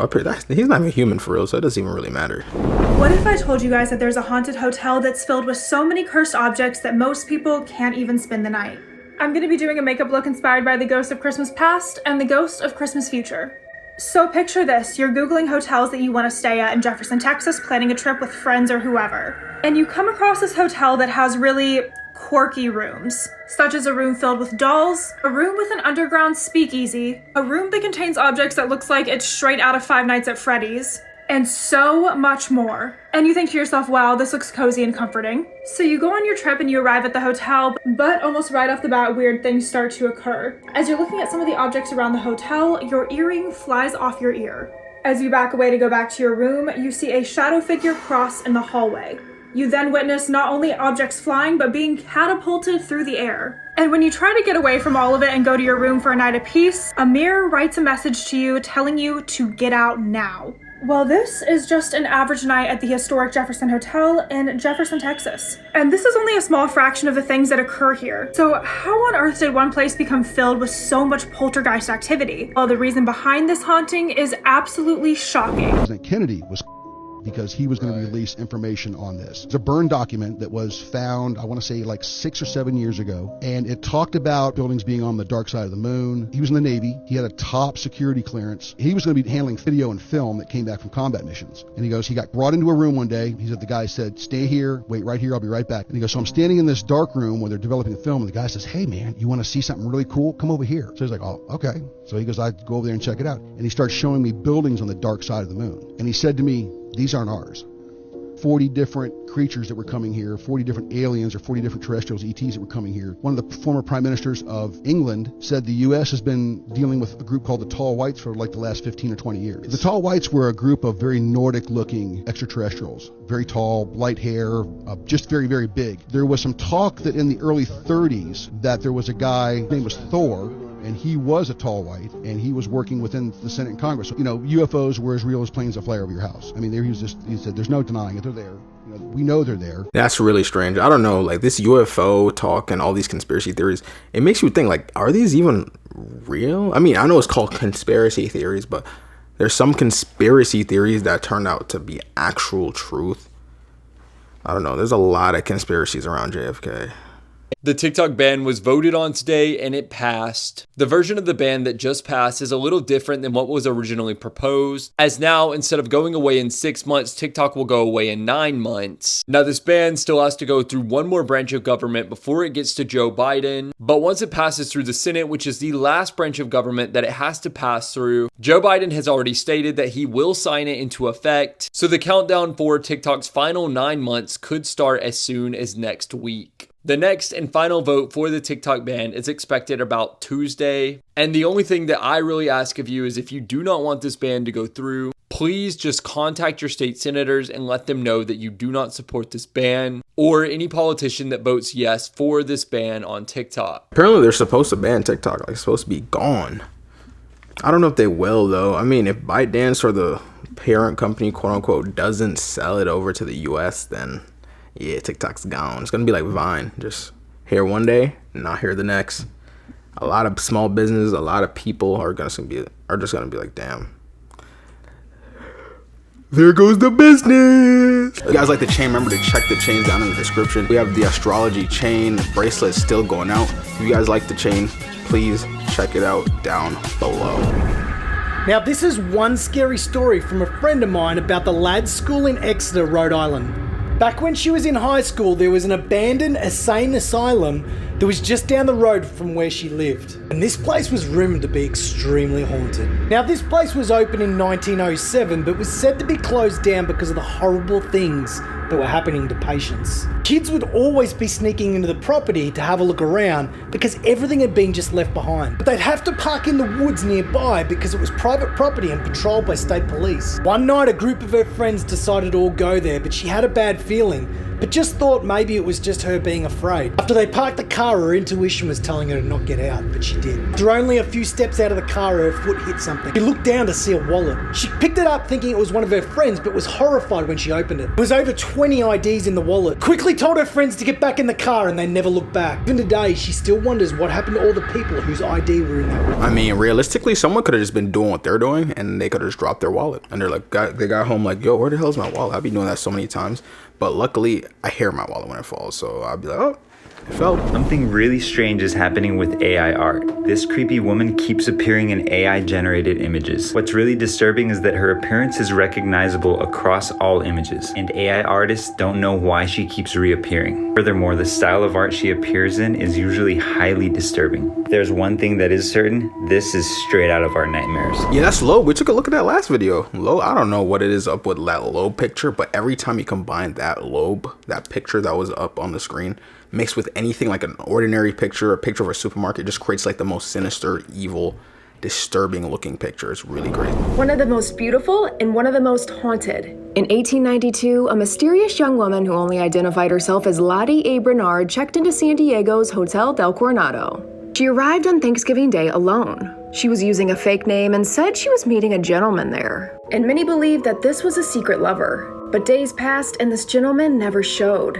Hotel staff found the mystery woman lying near the beach one day. She had decided to end it all. Police realized that Lottie Bernard didn't exist and couldn't find anything to positively ID the woman. And through newspapers, she became simply known as the Beautiful Stranger. She was later ID'd as 24-year-old Kate Morgan. And ever since, hotel visitors and employees alike have reported ghostly encounters. Coincidentally, many of them in Kate Morgan's room, hearing a woman's voice, footsteps, TV, and lights flickering on and off. Most chillingly, the ghost of Kate Morgan herself has been seen in the hallways and along the shore where she passed. To this day, the story of Kate Morgan, the Beautiful Stranger, fascinates guests, and her room is the most requested in the hotel. I visited the Hotel del Coronado a few years back, and it is one of the most beautiful hotels, but I didn't see Kate. Have you ever been? And if so, have you spotted the Beautiful Stranger? I mean, it does look beautiful if I'm being honest, but I don't think I would see the ghost lady if I went there. I think she's in the past. This is why you should always take your lockdown drills seriously. In 2017, two 16-year-olds were in their school bathroom when the lights suddenly went out and their school went into lockdown. Feeling rebellious, they decide, you know what, let's go explore the school a little bit first and then we'll go follow procedure. They step out of the bathroom and look down the hall towards their classroom, and they see this large figure standing in front of their classrooms. It's definitely not a student, it's not a teacher. He's got ragged clothes on and he starts walking towards them. They dart right back into the bathroom to the corner stall where they hide, praying that that man didn't see them. The man bursts in and starts yanking open all the stalls. Not wanting to see what happens when he gets to their stall, they get on the ground and start crawling to the side of the room, where they finally get up and make a run for the door. They look back and he's holding a gun. The boys manage to get away safely and no one's hurt, but the police never capture the ragged man. In the story, he was like, I hope they didn't see us. In my head, it's like, it's kind of hard for you not to see someone run into a bathroom. Like, you can obviously tell, you know what I'm saying? They left that up to way too much fate. This is why you should never explore abandoned places. Around 2007 and 2008, a few teenage friends would often hang out at an old abandoned school. The abandoned school that they would hang out at was very small, with only 8 classrooms, a cafeteria, 2 bathrooms, and a room no one has ever been in due to it being boarded off completely. The school has been abandoned since the 80s, and ever since they had to board up all windows and doors due to people trespassing. Although the school had been completely boarded up, the teenagers found a way to enter through a classroom window where the board was completely ripped off. The teenagers had their own routine where whoever got out of school first would go to the abandoned building and check all the classrooms to make sure it was safe. On this one day, 2 of the friends were the first to get out of school, so as usual, they walked down to the abandoned building. But upon entering and stepping out from the classroom and into the large hallway, the 2 teenage boys had saw a large man. One of the boys let out a loud scream in fear, but the large man didn't seem to be shocked or scared. He didn't even react. A few moments later, the large man turned around and asked the 2 teenage boys if they have seen the exact name of one of their friends. The 2 teenage boys didn't recognize this large man and didn't know how he knew his friend's name, but immediately they hurried out of the building and left. The group of teenagers didn't return back to the abandoned school until about 3 to 4 months later, when it was the middle of summer vacation and they thought it would be a good idea to climb to the top of the roof. When they had made it to the top of the roof, they noticed a hole that they haven't seen before, which was about the size of a football. They looked through the hole and didn't recognize a single thing inside of the room. But then they remembered that one room they had never explored because it was completely boarded off, which was most likely the room that they were looking into. To get a better look at the room, they had one of their friends, Amanda, stick her phone into the room and start recording to see what was in there. Immediately after sticking her arm through the hole with their phone to record, Amanda had let out a blood-curdling scream and retracted her arm from the hole, but unfortunately though, she had dropped her phone into the room. Amanda was certain that something had knocked her phone out of her hand, and as they looked down through the hole, they could see her phone just laying on the ground. The group of teenagers immediately entered the abandoned school and went straight to the room where Amanda had dropped her phone into. After about 30 minutes, they finally managed to get the board off of the door that led into the room. They stepped into the room and just stared in silence. To this day, the teenagers have no clue why this room was in a school building and sincerely hope it wasn't used for what it looked like. As they entered the room, they noticed the concrete walls along with 2 metal bowls to the left. In the back of the room, there was 5 dangling chains that looked like it would fit around someone's neck. Needless to say, they picked up Amanda's phone and immediately left the building. The group of teenagers never returned back to that school and still don't know why to this day that room was in there. Nah, cause I'm watching that video thinking about like, yo, I remember that one time I was exploring abandoned places and I was like, oh no. You know how many things can go wrong with doing something like that? Places like that is just like, nah. Chains with oh, nah. It looks like a torture chamber if you ask me.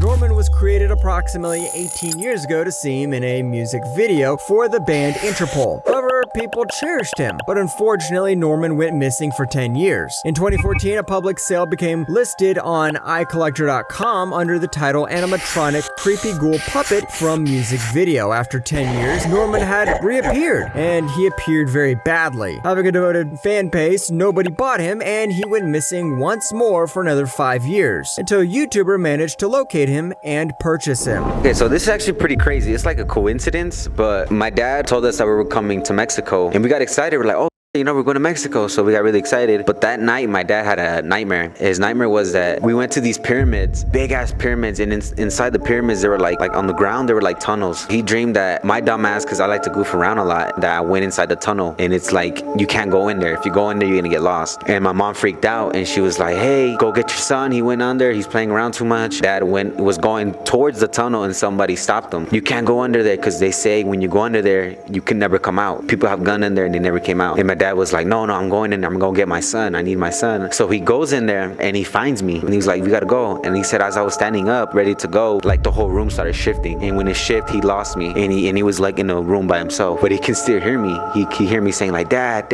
where you at? I'm lost. And he was saying, go look for your mom, I'll go look for you later. Oh no, that's gotta be beyond paranormal. How does the room just start shifting? That's like some different dimension, Doctor Strange activities. Like what? You guys remember the creepypasta, Betsy the doll? The story goes like there was a young girl who didn't have the best home life. Her mother was a drug addict, so she was oftentimes neglected and left to fend for herself. The girl didn't have any friends or any siblings. All she had was her doll, Betsy.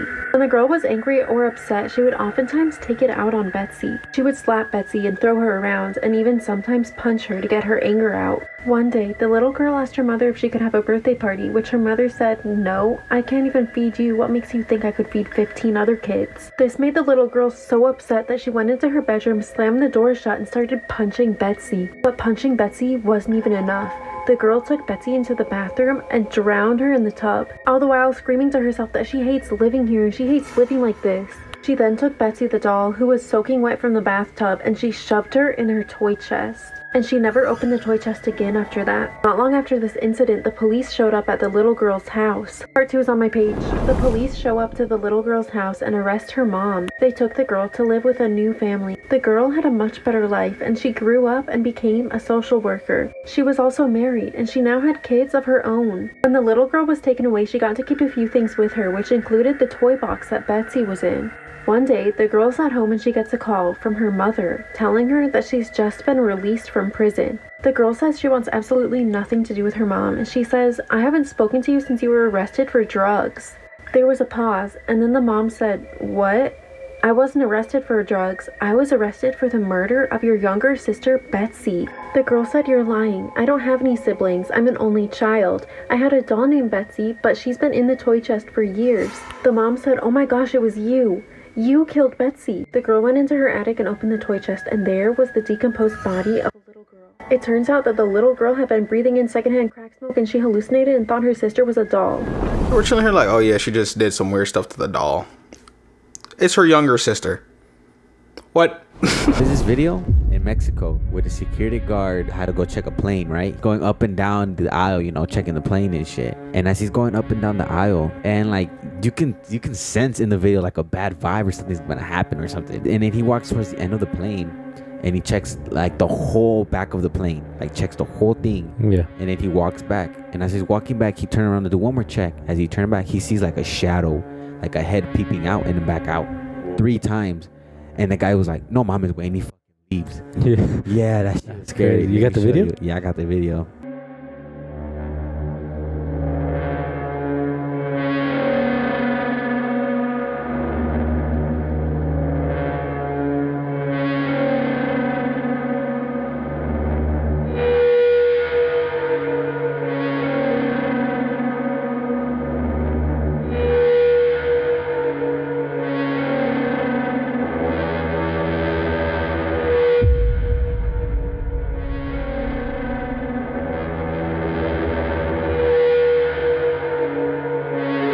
Bro, in my head, I'm like, yo, where the fuck was that thing hiding if he checked the whole thing, you know? To me, it looks like it was a little, like, I see a girl's face. Like, I see I see that girl go like this and her hair just like, falling down. Her going like this. Yeah. I see her going like that. Yeah, I could definitely see it being a female, but I'm trying to figure out. I hope I didn't hear them or misheard or something. But like, who's letting these randoms in an airplane? Man with the upside down face may be one of the scariest internet urban legends ever created. At first glance, this may look like a normal photo to you, but upon further inspection, there's something very disturbing in the windshield. Same goes for this photo here. Upon further inspection, you can see a man standing in the background, only he has a face that's upside down. The third photo that was released of the man with the upside down face is this photo here, and there's the man in the background staring at the camera with an unsettling grin on his face. Rumors started circulating about this man after Trevor Henderson posted these photos onto his Instagram account. People started wondering who this man really is. Some people think that he could be the Grim Reaper, taking on an unsettling human form. Other people think that he could be some sort of ghost or spirit, or maybe even a shape-shifting humanoid creature. One thing's for certain, and that is that the man with the upside down face seems to always show up wherever there's a tragedy.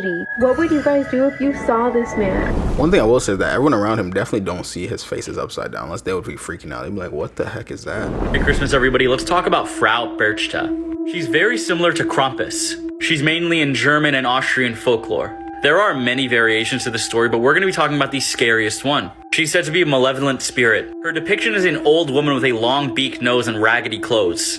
It's also said she has a very long knife hiding under her raggedy clothes. If she doesn't like you or you don't meet her standard of behavior, she will slit your stomach. It is said after she disembowels you, she'll replace your intestines with straw. It's said she's also demonic and flies through the night sky with her army of undead souls. She makes this army by disemboweling these people. If you guys like this story, don't forget to check out my YouTube channel, link in his bio for more of these stories and much longer videos. Let me know what you guys think about this video in the comment section below. And Merry Christmas again, everyone. Well, that's a very interesting way of telling someone you really don't like them. This story is called The Old Lady. So in Colombia, there's this apartment complex, and there was a security guard. He was guarding the lobby. Out of nowhere, the other security guards check like the security cameras and all that, and they see the security camera in the lobby with the security guard there. And all of a sudden, they see the guy just moving his hands like this, just talking to somebody. And they're like, what the fuck? What's this guy doing? He's literally just moving his hands, acting weird. So they radio him. They're like, hey, bro, what are you doing? He's like, oh, I'm helping this old lady out. She's talking to her. And they're like, what? And they're like, I'm helping this old lady. You don't see her? And they're like, dude, there's nobody there. They started saying it over and over, like, there's nobody there. There's nobody there. And the guy started freaking out. And he pushes the button of the elevator, and that fool fucking dips. Like, he leaves. So the story goes that he was in the lobby, right? And he saw old lady trying to come into the apartment complex. So he walks over and opens the door for her, and he walks in. And the old lady starts asking the security guard for help. And I guess other people who live in the apartment complex, they also seen that lady before and even had conversations with her. And she always asked for help. Let me show you the video, bro.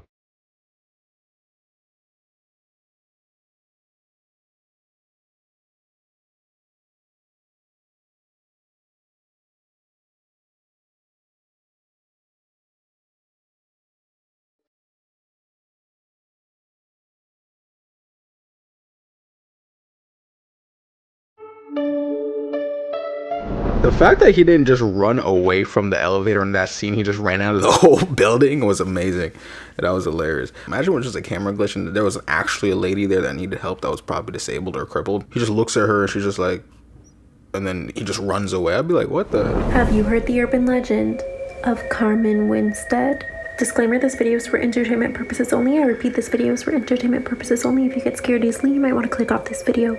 This story goes way back. Before there were creepypastas, there was something called chain mail, where you would be emailed these scary stories, and if you didn't send them to 15 other people, something bad would happen to you. And the most popular chain mail scary story was that of Carmen Winstead. There was a girl named Carmen who moved to a new school and didn't have many friends, but eventually she found a friend group of 5 girls. They all became best friends until Carmen realized that the girls were talking about her behind her back. Not only were they talking about her, but they were also spreading rumors about her, saying that she wipes snot on people and that she lives in the underground sewer system. Little did these girls know that their bullying would have the worst consequences ever. Can you do a story about Hanako-san? My apologies if I didn't pronounce that correctly. And if you weren't already afraid of bathrooms, you might just be afraid of bathrooms after watching this video. The story goes like there was a girl named Hanako-san who unfortunately met an untimely demise in the bathrooms of her school. It's said that she was in the 3rd stall of the 3rd floor restroom when a bomb struck her school during World War II, and unfortunately she didn't survive. Unfortunately, her spirit would go on to haunt the school restrooms. And it's rumored that if you go into the 3rd stall of any school restroom, preferably between the hours of 1 a.m. and 3 a.m., and knock 3 times on the stall door and say, Hanako-san, are you there? She will say, yes, I am. And then you'll feel a hand grab you, and Hanako-san will drag you down the toilet. And it's rumored that you will be dragged straight to the underworld. This is just an urban legend, but still, I wouldn't try this. I have a friend that's a plumber, and based on how the plumbing system works, I don't necessarily think you could drag someone through hell through a toilet. I mean, if you could, that'd be crazy. Yeah. So I have this story, and it's actually really crazy and creepy story. There's this guy, right? And he was checking out his crawl space, and he found a safe, and the safe was like built into the wall. And he was like, what the f? I've never seen that before. And this was the first time him going up to his crawl space, and he starts like trying to open the safe, and he finally opens it. Like, he cracks that shit open, and when he opens it, he finds like all this kind of weird shit inside. And he found like envelopes. He found a box, and he opened the box, and there's like watches in there, rings, like silver and gold necklaces and shit. Oh, snap. But the craziest thing he found in there was a case, and he pulls the case out and he opens it, finds a bunch of tapes, like the old vintage type tapes that you put on like VHS. Yeah, he finds a bunch of them. On them, they're like all labeled something different, and on one of them was like no labeled, and like all crazy, and each one had like a crazy ass label on it. And then like on the side there was like a letter, and he opens the letter, and the letter said save yourself. Whoa. And the guy was creeped out. I was like, what He called the police, and the police come and they take the tapes, you know. And then when they take the tape, he calls in like, oh, so what was on the tapes? Like, what was going on? The police didn't tell him anything. The police said, oh, don't worry about it. You know, it's not a big deal. Don't trip about it and all this. He's like, well, I want to know. He's like, well, we can't tell you. So to this day, he doesn't know what was on the tapes, and the police hasn't shared what was on those tapes. And it wasn't just one; it was like multiple tapes. Do you think like that was like murder? Like, I don't know. Like They the probably- guy, like the guy, like recorded them dying, and the last words that they said before that he killed them, and he writes them on the tapes. Like, no. Yeah. That's crazy. I don't know. Yeah, That's A lot of these serial people like to do stuff like that. A lot of these insane people, they like to just record that, doing stuff like that. I'd be like, nah, like I have morals, you know. I don't. Why would I need to do that? But then there's the other hands of people like, oh yeah, like what? No, this is Money Mayweather, not Pretty Boy Floyd. You see, in boxing, usually people have like an alter ego, the character they play. He had to change his character from Pretty Boy Floyd to Money because Pretty Boy Floyd had a problem. You need to listen. Now, the problem was he was tiny. But more than that, his hands were tiny. Now, I don't know much about JB, but I know he ain't big. And them boy got the same frame. That's twinning him. Now, let me be more specific. It wasn't his hands so much that were tiny. It's that they were brittle. It's believed to be genetic because his dad broke his hand and his uncle broke his hand. Yeah, they were all boxers and them boys could throw hands. But that does not mean he had it easy. You see, his dad sold a bunch of stuff and his mom did a bunch of stuff. So to escape his traumatic childhood, all he would do is train day in and day out. He said, I had to take care of my mom. But he trained so much because it's all he knew that his hand started to hurt. Now, during a match, he breaks his hand. It turns out that both of his hands were severely injured. They told him, Floyd, you not boxing anymore. He said, nah, I'm finna box. They said, no, you're not hearing me. The problem is you already beat everybody your size. Listen, Floyd had a bigger issue. He needed to start boxing people that were way bigger than him because everybody his size couldn't hang with him. So if his hands were breaking against smaller guys, against bigger guys, he better have no arms. So Mayweather's team said we need to switch things up. This dude, Mayweather's promoter, said switch things. What? Not everything's saying the same, stupid. He said unless y'all got $750K to exit your contract, it's done. Mayweather said here. He said what? I don't pay you that much. Mayweather said, I've been saving up for this day. He said, oh, okay, big dog, you got it. So they devised a plan. Go from Pretty Boy to Money. See, Pretty Boy loved to throw hands, but Money was a defensive specialist. In fact, he's easily considered as the greatest defensive boxer of all time. But that wasn't the only reason he changed his name. Look at that man's face. See, Mayweather was known to talk smack and aggravate people, but this made things even worse because now he's blocking and running away. So people was like, you doing all this talking, but you running. But as he's moving away, he's throwing in some hits here and there. And before you know it, when the fight's over, he lands so many more hits that he always wins. So people would always say, Mayweather, you boring. You not throwing hands for real. But his reply was always, nah, do something about it. So people lost it. They started paying to see him lose. But this strategy was none other than Muhammad Ali's strategy. In his words, he would talk so much trash that people would pay to see him lose. And they would get disappointed every time. So they would come back next time and spend some more money. But the only person winning is Muhammad Ali. So this turns Mayweather into one of the richest athletes of all time. Why? Because of his brittle hands. So don't let anyone ever tell you you can't do something. Floyd Mayweather was really smart for that. If anything, if you ask me, that trash talking thing, like it's really a smart tactic, but only if you dedicate and train and train and train. Because if you're talking trash and then just go into the fight and then you lose, it's just like, bruh. So if you're talking trash, you better be able to back it up. And Floyd, 100% could always back it up. Hey bro, you know what always tripped me up about that whole Tiger Woods cheating on his wife thing? It was how his wife reacted. So before it came out he was cheating with a bunch of women, it came out that he was cheating with one woman. Cool, no biggie. His wife is in the grocery store, she looks at a magazine, she sees Tiger Woods is cheating. She goes, oh, that's weird. So she just go home. She goes, Tiger! He goes, hey, what's good, girl? She said, what's good? But then Tiger leaves the room and leaves his phone. Mistake number one. She says, don't mind if I do. She picks up the phone, she hears a voicemail talking about I love you this, I love you that. So she calls back and says, call Tiger again and you finna see me. Tiger comes back. He goes, you good? She goes, I'm straight. He starts getting suspicious. He leaves a voicemail and says, hey bro, I think my wife is on to me, man. Delete my number, all that. Cool. Tiger finna go to sleep. His wife looks at him and goes, good night, Tiger. He goes, huh? Yeah, good night.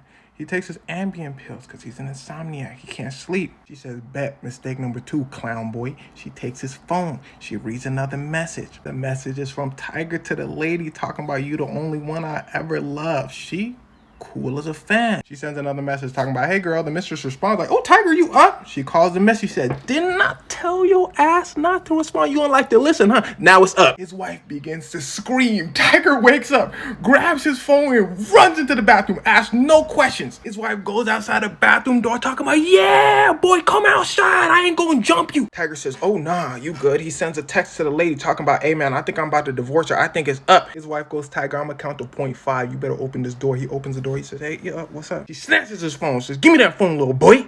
She reads the messages. She reads the messages and sees the word divorce. She looks up at Tiger. Tiger goes, I'm 6'1". She about my height. Oh, she kind of big. She bigger than I thought. Boom! Hits Tiger in his ting. Tiger goes, whoa, slow down. You're not acting like yourself. Throws the phone at him. Chips his tooth. Starts going crazy on him. He looks up and says, you finished? She's just standing there with a golf club. He says, oh nah. Takes off. She chases him outside the house with a golf club. Boy hops in the whip. Takes off. But remember, he's on that Ambien. Boy woozy. Man's probably got a CTE as well. He crashes the whip. She finds him. She pulls him outside and apologizes. Psych, she starts breaking the windows with the golf club. The neighbors come outside talking about, what's with all the hubbub? She goes, Tiger crashed the whip. Call the cops. The cops come. They say, what happened? She says, Tiger crashed the whip. Call the ambulance. The ambulance come. They say, hey man, this don't look right. She said, Tiger crashed the whip. They said, them windows sure look smashed out. She said, I tried to break the windows to save Tiger. He crashed the whip. They said, okay man, wait right there. We finna take him to the hospital. She said, all right, I'm coming. They said, you just take a separate car. The police try to do an investigation. Tiger and his wife said they're not cooperating, and it probably would have been a happy end. But damn, the mistress schedules an interview. Tiger says, slow down. I'm gonna give you $10 million if you shut your mouth. She shuts her mouth. All of a sudden, 14 other women say, 10 million. What? Yeah, all sorts of women from certain industries come out saying, hey man, where the money at? They start snitching. Tiger loses all his deals, so he holds a press conference going into shocking detail about 122 women.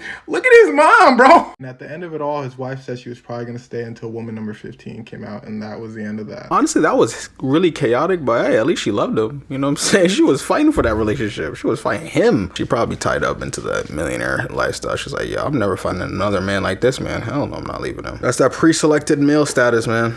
Pre-selected male. But anyway, remember, if you guys like the chain, check the link down in the description. You can use FITTIE10 for a 10% discount. The astrology bracelets and necklaces are still there, so if you're a female, a male, family member, whoever it is that likes astrology, check the link down below. Let's talk about this picture. Captured in 2008 by Daniel Young, this is one of the only pieces of evidence that this encounter actually happened. So Daniel was a custodian at Myrtle Elementary School where he worked the night shift. It's a pretty routine night. He's just listening to music when he's suddenly interrupted by the sound of a woman's laughter. He turned around and was terrified when he saw an unknown woman smiling from behind the corner. This was a locked school on after hours, so clearly she was an adult who broke in, so he tried to snap a picture to identify her and then chases after her. But when he turned the corner, she had already darted out of an emergency exit. Later that night, police are called to a home where they arrive at a tragedy. An unknown woman had broken into a nearby home where she knifed two parents, one who was the principal of this school, so brutally they were unrecognizable. One of the daughters who witnessed this woman before she got away described her as this person. Could this photo be of the same unknown woman? And what her connection is to the school and the principal, we don't know. Yeah, because I was thinking, like, how did she get into school? That's kind of strange. I wonder what grudge she held against the principal. She probably did something crazy. This is what a nasty case of sleep paralysis can do to you. This woman's husband noticed that she would do weird things in the middle of the night, especially around 3 a.m., aka the witching hour. So he set up cameras, and this is what he caught.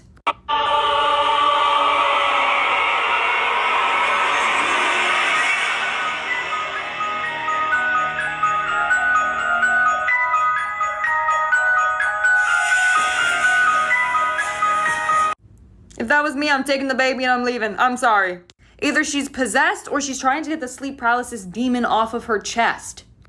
To be determined. It looked more like a possession to me. I don't think anyone with sleep paralysis is going to be smiling and be happy to be in a state of sleep paralysis. I feel, from what I've heard it's really scary, so it looks more of a possession. I have a photo that I want to show you guys. But first, of course, a quick little backstory. A mother was laying in bed with her daughter watching TV when she received a notification on her phone letting her know that there was someone downstairs in the kitchen. When she looked at the cameras, an image of her son appeared in the cameras downstairs. This was impossible due to the fact that her son had passed away due to an overdose 2 years prior. Both her and her daughter confirmed that that was in fact like her son standing there, and there was absolutely no evidence of anybody breaking in, or it could be someone else. Like, this was truly an image of her son captured on camera. Now I'm gonna show you the picture. So as you can see, this is the kitchen, and that is her son right there. Like, you can clearly see it. I'll try to zoom it in so you can get a better look. So here's a closer look. I mean, I feel like her son has not moved on and he's still lingering around, maybe reliving the same day over and over again. I feel like when a person passes away from an overdose, it's such a shock and it's such an unexpected thing that a lot of times they don't even realize that they're gone. It may be the case for this. I mean, I don't know the family personally, but I definitely recommend doing some type of like just ceremony to just help him cross over. That's interesting right there when she said that it's like he's stuck there. I'm pretty sure they said like hell is just basically reliving the same day over and over and over again. But that'd be sad if that's what was happening to him. This is going to be your reaction at the end of this story. In a chilling post a few years back, a guy wrote, "My girlfriend moved out 3 weeks ago, and my cat Ruck was really close to her, and now that she's gone, I can tell he's a bit lonely, especially when I'm at work. I came home a few times to my curtains ripped up or toilet paper in shreds. And the last straw was when I came home after working late to find he had clawed a hole into the side of the sofa. I decided to do something. I tried different toys, even catnip, but nothing worked. One night while browsing Amazon, I saw a pet camera. It's a tiny camera that records your pet on a live feed so you can monitor their behavior while you're away. I got overnight shipping and installed it immediately. I decided to set it up in my bedroom as that's where my cat spent most of his time. The first day at work, I think I checked that camera 30 times. When I spoke into the microphone, my cat seemed to be happier and I noticed there was no more destruction around the house either. By day 4, I figured I'd solve the problem with my cat. That leads me to right now. About 30 minutes ago, I climbed into bed with my cat, ready to close my eyes, when my phone buzzed. A notification from the pet cam. I almost ignored it. Sure, I just triggered the thing, but I opened it anyways. Instead of a video of myself in bed, I saw a man, tall, gangly, with pale skin and large eyes. He was moving into my room with exaggerated steps, like a sneaking cartoon character. He walked right up to the lens and smiled. I immediately paused the video, terrified. I looked at the spot where the man should have been standing, but there was no one there. I went onto Amazon and found the pet cam and read the reviews, hoping for some weird glitch. It had to be a joke, right? The first dozen reviews were pretty standard, but it was the last that caused me to bolt upright. The customer complained that the camera was on a time delay, sometimes as much as 15 minutes. I went back to the video and pressed play with shaky fingers and watched in horror as the man slithered under my bed, giving the camera a wink before disappearing into darkness. Then I saw myself enter the room and climb in bed before the video ended. Now I'm sitting in bed knowing he's under it. I could call the police, but I doubt I'd have the time. So please do yourselves a favor and read the reviews." You're making that face, aren't you? This one? Knew it. I'm not gonna lie, a delay up to 15 minutes is insane. And how that guy knows there's a camera there, smiles at the camera, and then hides under the bed in front of the camera like the guy wouldn't eventually check the cameras. This has got to be the best footage of a skinwalker caught on camera. It's very creepy. Watch. Tamam gördüm. Gördüm bir dakika bak. Gördüm. Boynuz var bu. İşte. Ahmet bu boynuzu şaş yapar mı Ahmet? Boynuzu şaş yapar bak. Burayı koruyan boynuzu şaş yapar, bu çok güçlü. Çok güçlü Ahmet, sakın panik yapma bak. Başına büyük bir sıkıntı gelebilir, sakın panik yapma bak. Görüyor musun? Şu an bize bakıyor. Ben şimdi bunu çıktı bu ortaya. Bu tılsımla çıktı ortaya. Nah, because what is that? It'd be looking like this dude from Pan's Labyrinth. I don't know, folks. Let me know in the comments below. I feel like I've heard about a lot of Skinwalker sightings, but some I really question, like, I wonder if those are real. Do you think Skinwalkers are real? Put it down in the comments. This is the most unsettling video I've ever seen. Be prepared to bleach your eyes out.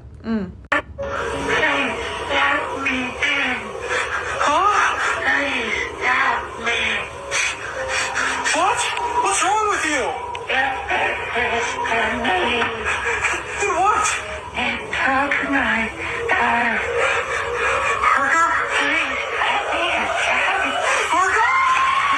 I'm not gonna lie, in my head I'm just thinking the whole time, like, from the other dude's point of view, not the dude that's like, oh my god, help me, the dude that's like, man. I'm like, yo, to this dude, he's probably just looking at this dude like, oh my god, What? This is a true horrifying story. Part 79. This story took place in Saudi Arabia.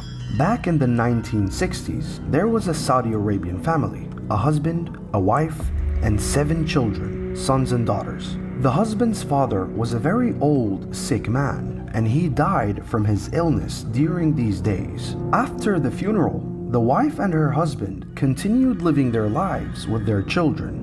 One night, the wife had a dream, a very vivid one. She dreamt in a woman dressed in black approaching her, and the woman told her, "My name is Aisha.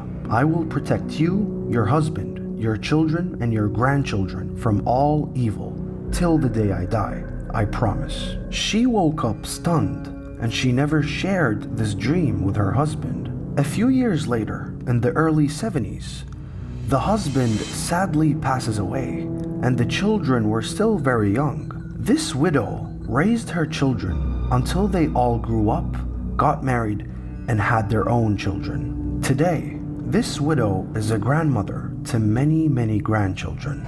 One day, all of her own kids go to her, and they tell her that many of their own children get frequent dreams about a woman dressed in black named Aisha, and how Aisha will always protect them. But how could it be that almost all of the grandchildren got the same dream that their grandmother had in the 60s? This grandmother swore to never tell anyone about this dream, but now it is concerning. She got in touch with her sister-in-law, hoping maybe she would have an answer. The sister-in-law told her, "My father, which is your father-in-law, the father of your deceased husband, was married to a jinn named Aisha since the 40s. And every time someone tried to harm us using black magic, it never worked. Aisha was stopping it." The grandmother later asked, "How is she still alive to this day?" And her sister-in-law responded, "Aisha is hundreds of years old. Jinns live longer than we do. Aisha's kind is also not any kind. She is very powerful. She also comes around in my dreams, my children's and my grandchildren's, telling us that we will always be protected by her." "But why?" the grandmother asked. The sister-in-law responded, "Because she loved her husband, and she promised him that his family will always be protected."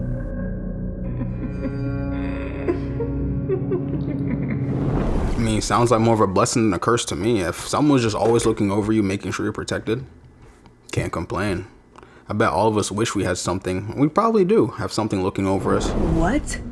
A woman from Washington named Lori was chatting with her best friend Shayna on an app called Marco Polo, which allows users to record and send videos to each other in real time. Lori had just moved into the apartment alone and was chatting about life when she caught this on camera. Keep an eye on the background.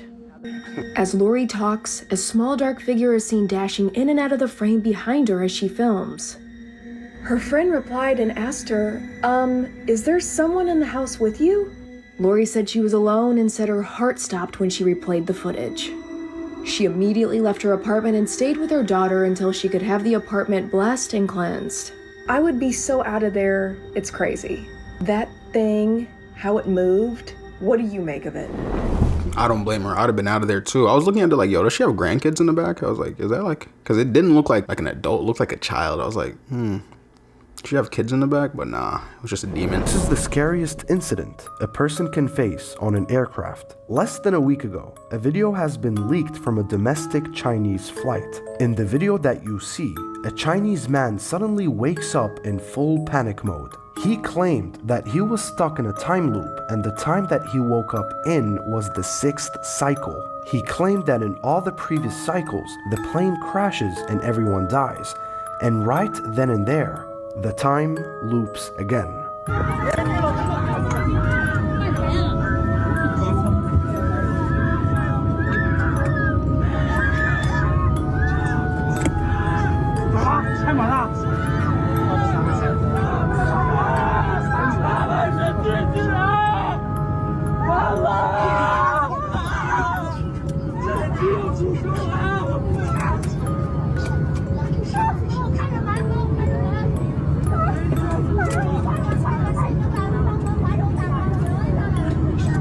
The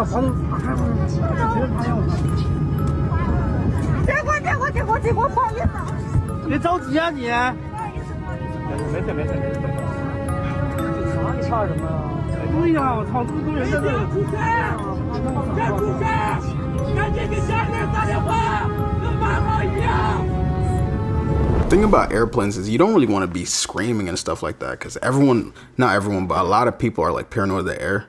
So seeing a guy like that, I would probably be like, oh nah, maybe it is gonna crash. Like I'll start thinking a lot. Have you guys ever heard of the game called Charlie Charlie? I have my dog here for emotional support because this story had me shook. So the game Charlie Charlie is essentially, I guess, like a homemade Ouija board type of thing. You essentially write on a piece of paper and you put two pencils balancing each other and you go and ask a yes or no question. Again, I don't recommend you do this. Depending on how the pencil balances gives you your answer of if it's like a yes or no. But again, you're speaking to the unknown. You have no clue what you're contacting. Now, story time. This story was submitted by Camilla, so I went ahead and tagged her down below. I had to turn the light on because it was getting kind of dark. Hopefully it's not because of the story I'm about to share. So when Camilla was about 8 years old, she was visiting her grandmother in Mexico. She had seen YouTube videos having to do with this game, so she decided to try it out. It was a raining, thundering night. She didn't have any pencils, so she decided to do it with Q-tips. She asked the game if there was anyone there, and the Q-tip started to move like rapidly, like around and around and around. This freaked her out, so she decided to stop the game. She didn't say goodbye, she didn't say anything, she just put the game away. Now that night, Camilla woke up to the sound of someone singing a lullaby that was getting closer and closer to her. When she looked up, she saw that a woman and 4 kids were standing there staring down at her as she slept. Camilla was of course terrified, so she woke her mom up, who happened to be laying in bed next to her. At first, her mom was annoyed because she's like, why are you waking me up in the middle of the night? Until her mom also heard the lullaby music. Camilla's mom's first thought was that it was probably Camilla's older brothers playing a prank on them, until she realized that they were sleeping. At this point, Camilla loses it and she starts screaming hysterically, which wakes her grandmother up in the next room. Her grandmother rushes in and opens up the blinds. The minute she opens up the blinds, these people disappear. But mind you, even though her mom heard the lullabies, Camilla was the only one that saw them. Camilla really thought that that was gonna be the end of it, until she realized that when she went back home, back to the States, these things follow her home. Till this day, these things taunt her and torment her and watch her. There's not a day that goes by that she doesn't run across these things. I'm not gonna lie, I'd be freaked out too. I'd be like, what? And it's crazy because she thought the brother was playing a prank at first just for them to be asleep. I'd be like, nah. Just one of those situations where I'll just run out of the house, just never to be seen again. Let's talk about the UFO congressional hearing. I'm not gonna lie, I'm a little bit scared. When I show you these clips, you're gonna understand why, okay? Like, this is real. The government is now addressing aliens/UFOs. So if you guys don't know, today Congress held a UFO hearing. The witnesses on the stand were Ryan Graves, a former US Navy pilot, David Grush, a Pentagon UFO whistleblower, and David Fravor, a former US Navy commander, with all of them talking about their experience with UFOs. So the hearing is about 2 hours and 19 minutes. So I'm gonna show you a couple clips from that hearing that are pretty significant. So in this one, Miss Mace asks this. Do you believe we have crashed craft? Stated earlier, do we have the bodies of the pilots who piloted this craft? As I've stated publicly already in my News Nation interview, biologics came with some of these recoveries, yeah. Were they, I guess, human or non-human biologics? Non-human, and that was the assessment of people with direct knowledge on the program I talked to that are currently still on the program. So what do they mean by non-human? Like aliens? Anyways, on to the next clip. So in this next clip, Mr. Garcia basically asks this. Briefly, either describe or note that aircraft that are being witnessed, particularly by the 30 folks that you're working with, are essentially outside the scope of anything that we know of today and the technology we have today. Mr. Graves, Mr. Fravor? Yes, the objects that are being seen by commercial pilots are performing maneuvers that are unexplainable due to our current understanding of our technology and our capabilities as a country, and that applies for the military as well. Mr. Fravor? Yeah, I concur with that. We have nothing that can stop in midair and go the other direction, nor do we have anything that can, like in our situation, come down from space, hang out for 3 hours, and go back up. Mr. Gresh, finally, do you believe that our government is in possession of UAPs? Absolutely, based on interviewing over 40 witnesses over 4 years. So basically these UFOs are so high in technology that we cannot understand them. It gets scarier, okay? So in this one, Mr. Burleson asks this. There has been activity by alien or non-human technology and or beings that has caused harm to humans. I can't get into the specifics in an open environment, but at least the activity that I personally witnessed, and I have to be very careful here because they tell you never to acknowledge tradecraft, right? So what I personally witnessed myself and my wife was very disturbing. Do you see why I'm scared now? He said disturbing. What do you mean by that? So basically a lot of things are getting hidden from us and we have to worry about UFOs and possibly aliens. The fact that we have 3 people that held such high powers of position makes it so much harder to not believe it. But I don't know, what do you think? Me personally, I'm more scared, especially when he said disturbing. What do you mean by that? What do you mean?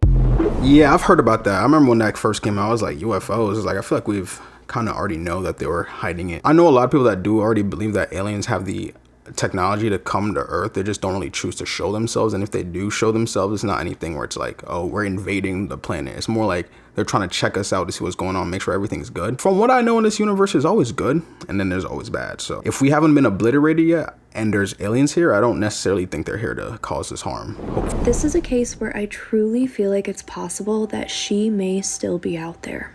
On March 21st, 1998, 23-year-old Amy Lynn Bradley and her family board a cruise ship in Puerto Rico that's destined for Curacao. On the second night of the cruise, the family attended this fancy dinner, they got all dressed up, and the cruise staff took pictures of everyone and afterwards displayed the photos so that anyone could go and buy them as a souvenir. But when the family went to view their photos that were taken that night, they realized that all of the pictures featuring Amy were missing. Just a quick note that I do cover this case in full detail on my most recent episode of the Oddities on Elm Street podcast, if that's something you want to check out. After this dinner, Amy and her brother Brad decide to go to the ship's nightclub. It's at this nightclub that Amy is seen dancing with a man named Alistair Douglas, aka Yellow. It's also important to note that Yellow was the bass player for the band that was playing at the club that night, meaning that he was an employee of the cruise ship and had access to restricted areas. It's known that Amy did make it back to the family's room that night as she sat out on the balcony and had a conversation with her brother before he headed to bed. Amy's father woke up and could see the balcony from his bedroom. When he looked out onto the balcony, he could see Amy still sitting there in the chair. But by the next time he rolled over and looked, she had vanished. After searching for Amy with no luck, the family decides to get the ship's security involved. But they refuse to help. Even worse, the ship is about to dock in Curacao and everyone, including anyone who might have seen Amy last, is allowed to get off the ship. The ship's officials claim to have searched for Amy and they weren't able to locate her either. So the Bradley family, believing that Amy is not on the ship, decides to grab their luggage and get off on the island of Curacao to try and find their daughter. It later becomes known that the ship officials only searched for Amy in the common areas and in some of the bathrooms. So the Bradley family gets the FBI involved, and this guy Yellow is at the top of their suspect list. When he's interviewed, he claims that the last time he saw Amy was around 1 a.m. on the night of her disappearance. But we know for a fact that that's not possible. A man named Chris Fenwick was at the club that night filming a promotion for the cruise line. And in the background of his video, he captured Amy dancing with Yellow at around 3:30 in the morning. Even more suspicious is that on the morning that Amy has disappeared, Yellow approaches Amy's brother Brad and says, "I'm sorry to hear about your sister." But at this moment in time, nobody else on the cruise ship knew that Amy was missing. Years go on after her disappearance, but there are some credible sightings of Amy Lynn Bradley, including that of a Canadian tourist who described her distinctive tattoos in detail. They said they saw her on the beach in Curacao with 2 other men. There was also a sighting that was reported by a member of the U.S. Navy. He claimed that while he was in Curacao, he visited a brothel, and while he was in there speaking English, an American woman came up to him and said, "My name is Amy Lynn Bradley, please help me." He didn't report it because he was afraid of getting in trouble because he was active duty and not supposed to be at a brothel. So by the time the FBI was able to look into it, the brothel had been burnt to the ground. Then, in 2005, the family receives an email with this picture attached. This picture is supposedly of a woman named Jazz and was taken off from a website for sex workers in the Caribbean. But as you can see here, there is an uncanny resemblance. Lastly, as the family was retracing their steps of that night on the cruise ship, they remembered something else. At the formal dinner, Amy was continuously approached by a waiter who was trying to pass her a note. The note said that they wanted to take her out for a drink once the boat docked in Aruba.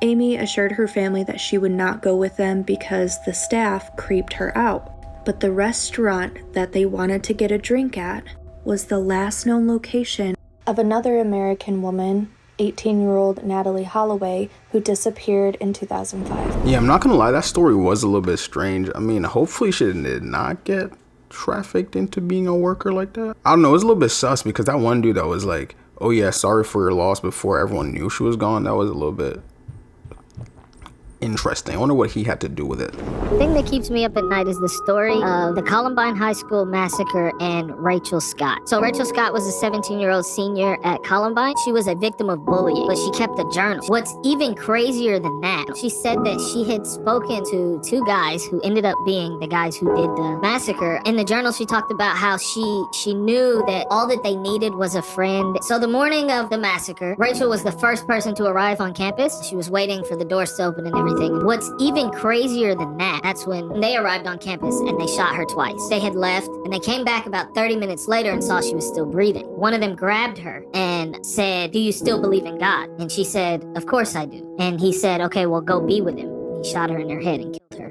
What's even crazier than that, 2 hours before the massacre, she drew a picture. It's of a face that's crying, and the face drops 13 tears that land on a flower. After the flower, there's 13 blood drops. There were 13 people that died in Columbine High School that day. He said, "Do you still believe in God?" And this, dang, dude, that's kind of heartless. It's really sad, actually. And it's funny because she was actually the only person that, I don't know if technically she did anything in real life, but she was the only person that wrote down and said, I think all these two guys just need is just some friends. Just for them to do that to her. R.I.P. Hopefully her soul rest in peace. Right. I received a letter from the White House, from President Obama. Wow. Someone who was often a target of her jokes, as was Mrs. Obama. I'm with Obama, so let's just calm down. Got it. You know Michelle is a trans. I'm sorry, she's a what? A transgender. We all know. Oh my gosh. But I received a handwritten note saying not only did she make us laugh, she made us think. God, it's so wrong on so many levels.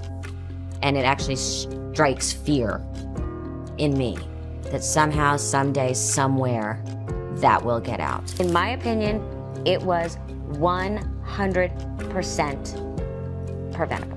Over the past few months, the Obamas have been in the spotlight. This was after the death of their former chef. There are theories that they might be behind it, but there is no evidence to support that. So at the moment, that is just a theory, just as people claim that Obama is gay. However, there is yet another case that once caught the media's attention. This is the case of Joan Rivers. The recent developments behind the late comedian have caused quite a stir. When Joan Rivers passed away, many people mourned as they remembered her wit and irreverent humor. And as the spotlight intensifies on these perplexing circumstances, a tangled web of secrets and uncertainties is starting to unravel. Now, there are rumors of a letter from Barack Obama that silenced Joan Rivers' daughter. Not only that, but there is also a conspiracy surrounding Joan Rivers that has recently been revealed. But what are people saying about all this? And what letter is this? Well, let's find out. Right now, there is a very bright spotlight on two circumstances. This is the demise of comedian Joan Rivers and the death of Obama's former chef. These two instances have revealed several secrets which have cast shadows on the lives of those involved and left the public wanting answers. With all the recent events, A certain aura of suspicion surrounds the Obamas. The recent death of Obama's chef has caused speculation about the potential connection to Joan Rivers passing away in 2014. This speculation has continued to spread, prompting contemplation about whether there is more to the Obamas than we know. Everything became more intense when the former personal chef of Obama met an untimely death. This unfortunate event happened shortly after news started that the chef was working on a book that might reveal some secrets about the Obamas. Because of these circumstances aligning, there have been many speculations about their potential links. The secrets of the Obamas? It's kind of strange how the chef was trying to do secrets of them. Joan Rivers also exposed secrets of them, and then they both got killed. What are they hiding, though? Is Michelle really a man? Is that what they're hiding? If they're hiding that, it's like, come on, bro. There's no point of hurting people over that. It's not even that crazy, bro. I like how in the middle, it's like, is Obama gay? I was like, that'd be mad. That'd be really controversial. I'm not gonna lie. Remember to check out the chains down in the description, the astrology bracelet, the astrology chain, all of that. If you guys like the video, like the video. Thank you for watching. Peace out.